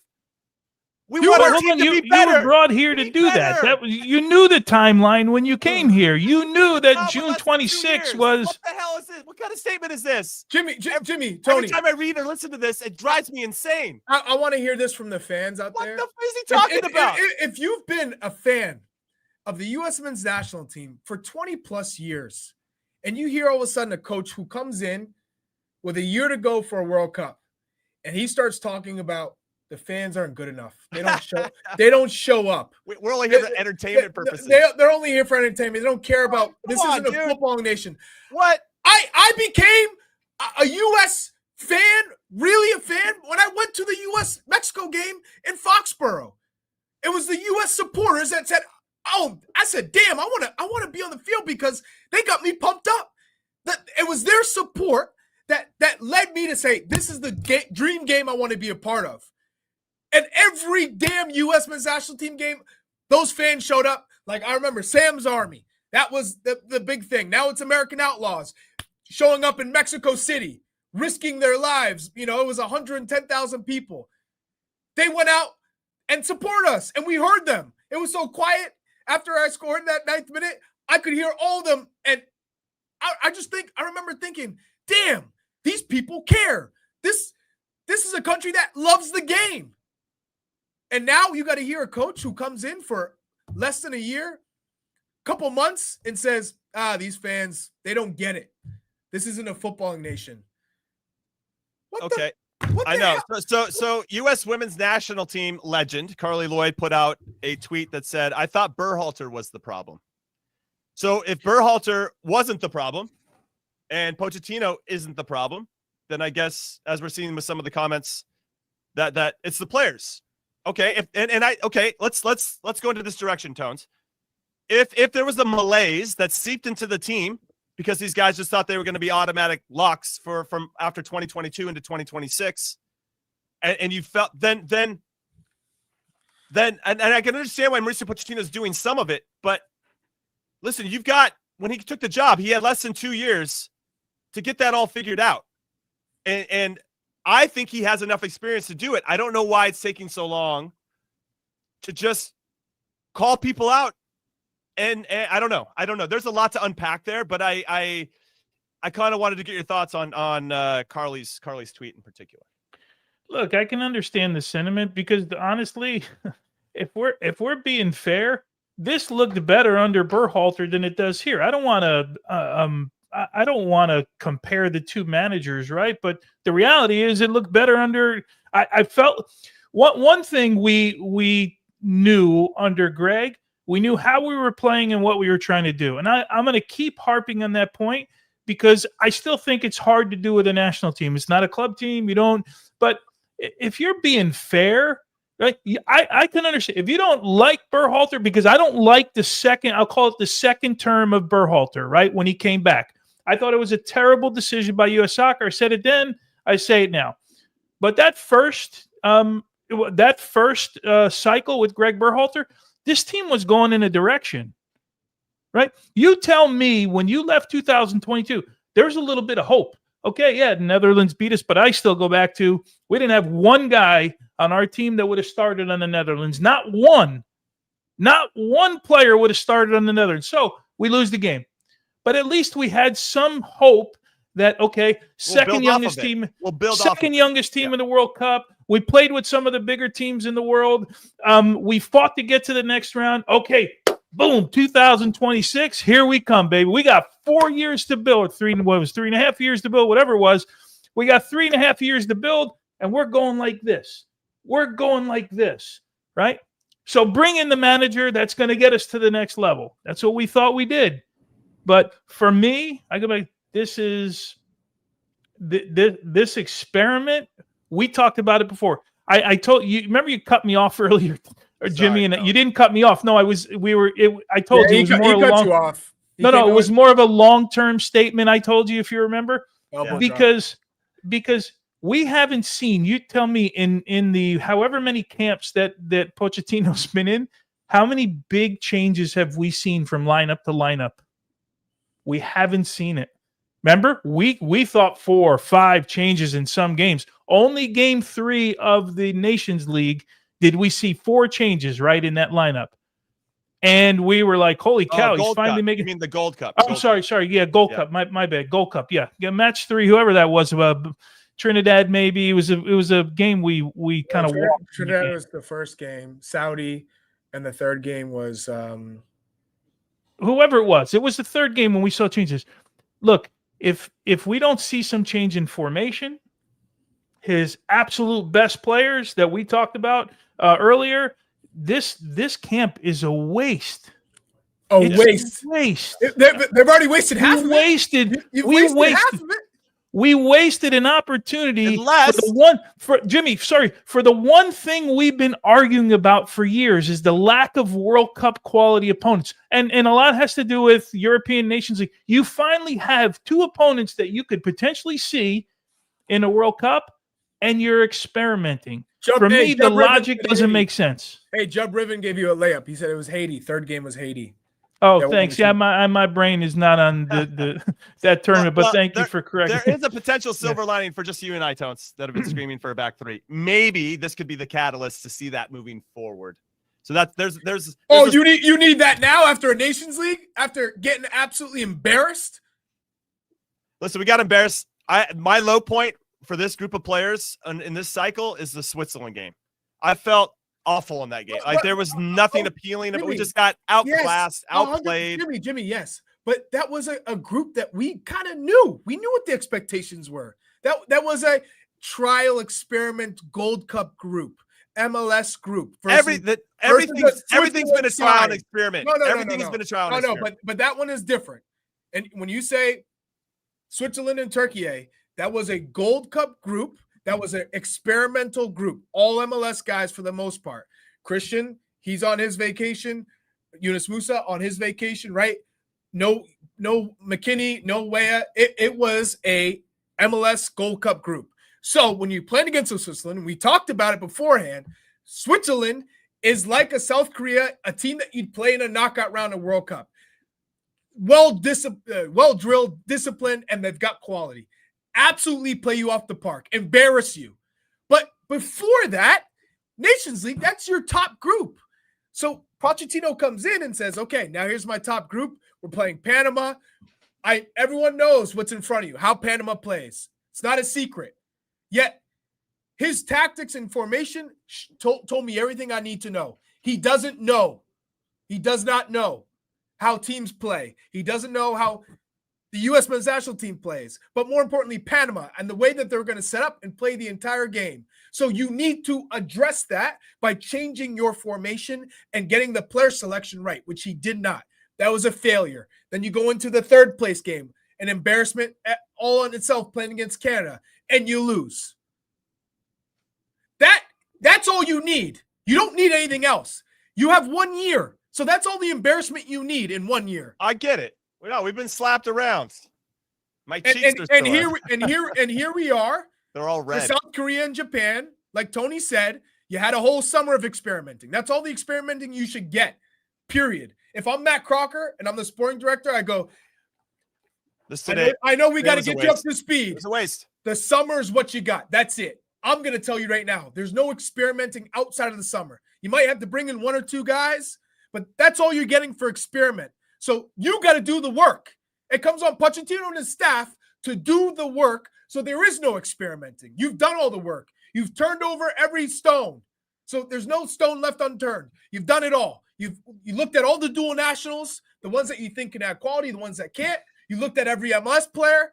You've done all your research. Yeah, it's. So now you bring in the best players at this moment. If the World Cup started this week, I would want to see who he thinks are the best 23 guys. That's it. That's how he should be working right now. If the World Cup was this week, I'm bringing in the guys who I think. If the World Cup's 3 months from now, okay, 3 months to see who the next 23 are. Maybe some guys go up in form, some guys drop, some guys get injured, but it goes day by day, week by week, month by month. That's how he should be operating. I'm doing what's best for the U.S. men's national team today in preparation for next summer.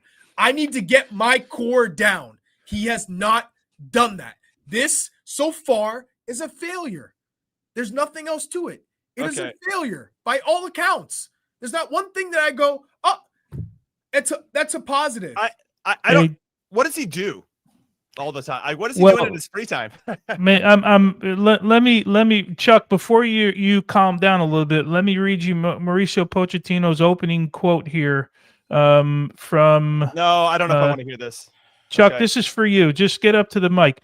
I think we were better than South Korea, but if you're not clinical, it's difficult. We weren't better than South Korea. In which facet of the game? Listen. I have the stats up. Wait, now we're delusional on top of that? We're delusional? We're absolutely delusional. We are better than South Korea. Are we going to – we're not talking about 2 or 3 minutes. Or playoffs. I'll give you 7 minutes. You're going to say we are better than South Korea in this game? What game was he watching? Okay. Wait. We got some more here. Yeah. He said we created more chances. We feel we controlled the game. We need to be positive because in the second half, I think we played well. This is Mauricio Pochettino after the game. He said, despite the result, too many positive things. Too many positive things? Yeah, we wouldn't want too many. I mean, why would we pour on a bunch of positive things? I don't know. And again, maybe there's something lost in translation here, but I'm losing hope on that part too. I always give people the benefit of the doubt when it's not your first language, but this one is not. This is hard to swallow right now. This is really hard to swallow. He wants us to be a culture that seriousness. I'm taking his line. We need to start competing with the seriousness this sport demands. The seriousness this sport demands, then do your job and do it better. Because whatever bullshit you're telling us at the end of this game is not acceptable. Unacceptable. Are you out of your mind? It's unacceptable. He said that. He said it in his culture change stuff that if we need to compete with the seriousness of sports demands. Ibis is dropping in some more. There's hope. He's dropping in. He's at the press conference. We need to start to win when the World Cup starts. Ibis, I hope you mistyped. I hope your fingers hit the wrong buttons, and maybe you're doing voice dictation and it just came out wrong. I don't know. Jimmy, I don't know Chuck. I don't know what to say, man. I really don't. This is like I almost feel like. Hey, I think he's sticking with us now. Is he just poking the bear? He's poking us. We need to get to a World Cup final to show that we can finish first or second. I can't believe these. I really don't know what to say, to be honest. Other than I don't know what he could say because he can't be happy. If he's real talk. Well, why not? Why not say I'm not happy with this team? This is not not acceptable. That's what I want my coach. We're a national team coach. Okay, look, I'm your national team coach. First off, this is on me, right? It's on me right now. Thank you, Tone. Thank you. I didn't pick the right players. Some accountability. You want to put pressure on the players and okay, change the culture.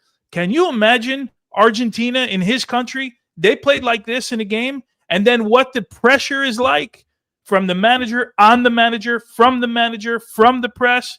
This is like I almost feel like this is. I'm hoping that Davies is joking with us. Yeah, and I don't think that he is. I just when I think about his comments right now through the lens of his own statement before about competing with the seriousness that this sport demands, he's not being serious right now with these comments. I just hit the mic with these comments after the game. You can't say one thing about being serious what the sport demands and then say we were the better team. That's a joke. That is a joke. All right, we're taking our last break and call it what you want. I need a breather. Don't go anywhere.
Okay, hey everybody, how's it going?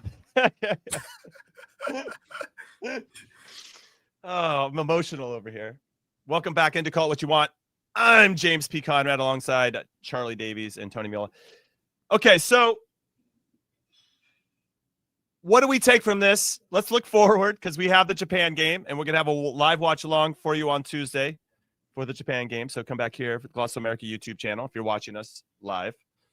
Or if you're listening to this on the podcast, whatever platform you're listening to. What do we take from this, and what do we want to see going into the Japan game? Let's look forward because I don't know if I can read any more of these press conference quotes from. Hold on, I got it. No, this is one from South Korea's coach Heung-min about the ease in which his team scored its 2 goals against the USMNT national team today. He said, "We utilized our speed. The opponent wasn't prepared for this. Maybe. Make it stop, Chuck. I want to look forward to Japan. Oh, man. Which we could get our butt slapped again in that one, and it's looking like. I always try to be positive, but it's tough right now.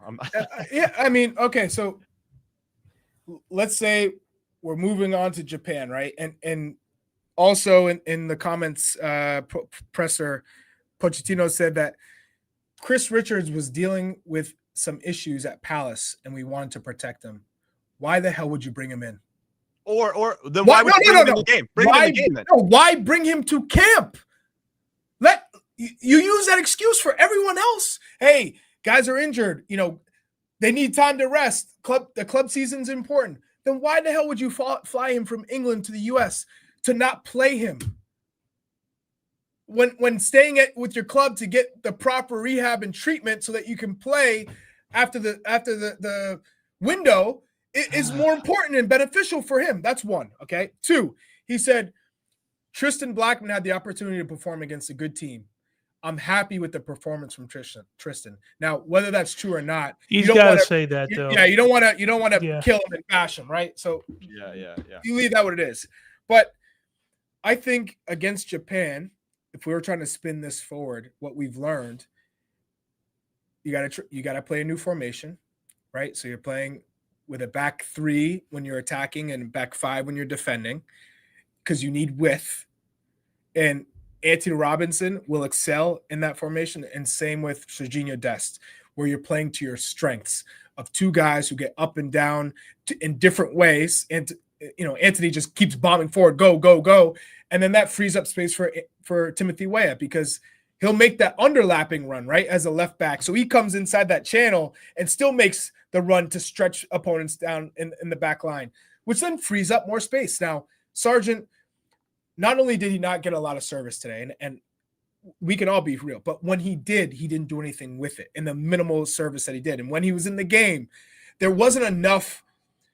It felt lifeless in a way. And I'm not saying he didn't try, but there wasn't enough sparks. There wasn't enough 0 to 100 instances as a striker when you're changing your pace and you're really going after it. It was all like this. And so we saw Balogun come in, and it's just sharp movements. It wasn't that Balogun was running 100 miles per hour all over the place, but he just looked more effective with just the type of runs that he made and the change of pace. When you can change your pace, that's how you really get after teams. That's how you surprise back lines, because you go from the standing still to all of a sudden I'm at 60 miles per hour and I'm moving in a good direction at a good angle where I can receive a pass. We didn't see that from Sargent. So I'd like to see Balogun play from start. I'd like to see Balogun start. I would have Richard start. If he's healthy enough, I guess. And you'd probably maybe say Zendejas. I wouldn't mind Zendejas getting a run out. Can I throw something out at you? Yeah. Just from a tactical standpoint, I don't think we're a pressing team. I don't think we're good enough pressing, man. Well, I think we'd be better as a counterattacking team. Yeah. Say again. Sorry. The South Korea coach said we didn't have pace. We couldn't handle pace. So to your point, then okay, let's not get stretched. Right. Yeah. Right. If you played a back five, then you could. Yeah, I think we're better. We would be a better counterattacking team anyway, right? Yeah. Because when teams sit back, when we're 30, 35, 40 yards from goal, we keep talking about the fact that we don't have guys to break players down. Now, I will say this, Zendejas gave me something to think about today. And he's one I'm actually pretty excited to see, and I have been excited to see him. You guys know for a little while. But I still think we'd be a better counterattacking team than we are thinking we're going to spread the field out and go press them all over I mean, how many times did we really pick them off in dangerous areas in the press? How many times did they break our press with nothing? Well, I shouldn't say that, because that's not giving them enough. That's not giving them enough credit with the way that they wanted to play. I just don't think we're a good pressing team, right? So why do it? We were not good in winning second balls today. I thought South Korea were much better, and then when they won that, it's one of the keys to pressing. Yeah, right. You make them play long, you make them play in areas you don't want to, and then you have to win the second ball. Right. So if that's not part of your makeup, then don't be that. I wonder. I mean, Mauricio Pochettino likes the high press, right? He's a Bielsa guy. They want to go, and I like it too, Jimmy. I love it. Well, I love it when it works. Good at it. If you have the right, but if you have one or two players that just don't fit that, or I don't want to say it's a lack of work, but a lack of understanding with the lack of work. It could be a whole bunch of different things. But if it's not fitting your team, as I teach you in the coaching course, you got to meet your players where they are. And I guess that's where my frustration lies a little bit, is we haven't gotten the best out of the group that is currently in front of us. He can say all the quotes that he wants, that this isn't, he also had another one that this is a new roster, not a team that's been together for 4 years. Okay, well then you got to squeeze the most out of really this true. group. That's not true. Really true, man. That's not true. I know. No, that's not. This group has been together for a while, and if you put them all together, the ones that have been together, you might get better results in the end. By the way, the best Nations League, maybe not, right? Yeah. So I don't know. Well, Yeah, still. Had a couple guys. Okay, that could happen. I'd rather take my chances with the group that's been together. The best part of the press conference, I was just typing in here, Weah had cramps, so he's not injured. So that's the most positive. He said the best part of the press conference. Is that significantly hurt? Right, that's not good. That's No, good, no, right? It's great. That's the part of the whole conference. That's the best thing. We should end the show on that, to be honest. But, Yeah. Okay, so looking forward to Japan. Okay, so we formation change. Agree with you, Chuck. A couple player changes. Yeah. And to your point, Tones, maybe we just absorb a little bit. I thought South Korea did a nice job of knowing when to press and knowing when to sit back. And I don't feel like we exhibit that very well either. There's like this, sometimes it feels like we get caught in between. Should we go? Should we stay? And then all of a sudden we're a step behind everybody, and our press has been broken, and now we're scrambling. Jimmy, to your point, when we would press and then they get the first pass that breaks us, and then we end up catching them and they go back, and then we press again, there's always someone who is not in line, aligned with everyone else. Yeah. Right. Someone's either not in line, they've missed their responsibility, and next thing you know, they break the press, and then they've gone from we're in our defensive half to we're running at you 4v4, 3v2 in the attacking half. So for us, again, can we get a style? Has Pochettino not learned enough? Oh, he's got enough. And I saw a comment enough here. I forget who it was from. I think it was from Adam G. Adam, respect to you. You always have some good insight. At least you have ask some interesting questions. But Emma Hayes, how long did it take Emma Hayes to take a reeling U.S. Women's National Team program that was confused, that was transitioning, yada yada, all the things you can think of? Well, she won the first tournament, and win a gold medal. She won the Olympics. Yeah. That was supposed to be what Mauricio Pochettino did. Obviously, not in the same way, but to go from where the U.S. were, rock bottom, losing in Copa America in the way that they did, to bring in Pochettino to say, don't worry, guys, I'm going to flip the script and change things right around. And I'm going to really get a good understanding. Download everything quick. This isn't I don't have 4 years to get it right. So I gotta go in right away, and I gotta make these connections. I gotta pick up the phone and talk to players. I gotta pick up the phone and talk to the coaches. And honestly, Chuck, I just want to piggyback on what you're saying. Yeah. I feel like when Emma Hayes took over, she was very educated on our player pool. Sure she was. Yeah. And she had a really good understanding of, I know how to solve this problem as we kind of graduate from the players that won so much, and now it's time for them to move on. And now we got this younger group that maybe isn't ready yet. So I'm going to figure that out. And you're right. You're ton of credit and a ton of admiration for Emma Hayes. I think she's done a nice job with that transition. But nice I feel job. like she's done a phenomenal job. A phenomenal job. All the phenomenal above. Job. Talk about the way Phenomenal. She experiments, Tony. When she experiments in the right way. When you can experiment. And it's the way that she does it, the balance in which she experiments, and to getting it right and doing it in a short amount of time. Emma Hayes didn't need 3 years to learn the U.S. system and talk about the supporters and talk about the lack of culture or talk about he doesn't know the players. He doesn't know the players. Other countries who have caught up. Well, isn't that the scariest thing of this? You're just saying he doesn't know isn't this the scariest part of it? You signed the deal to be the coach.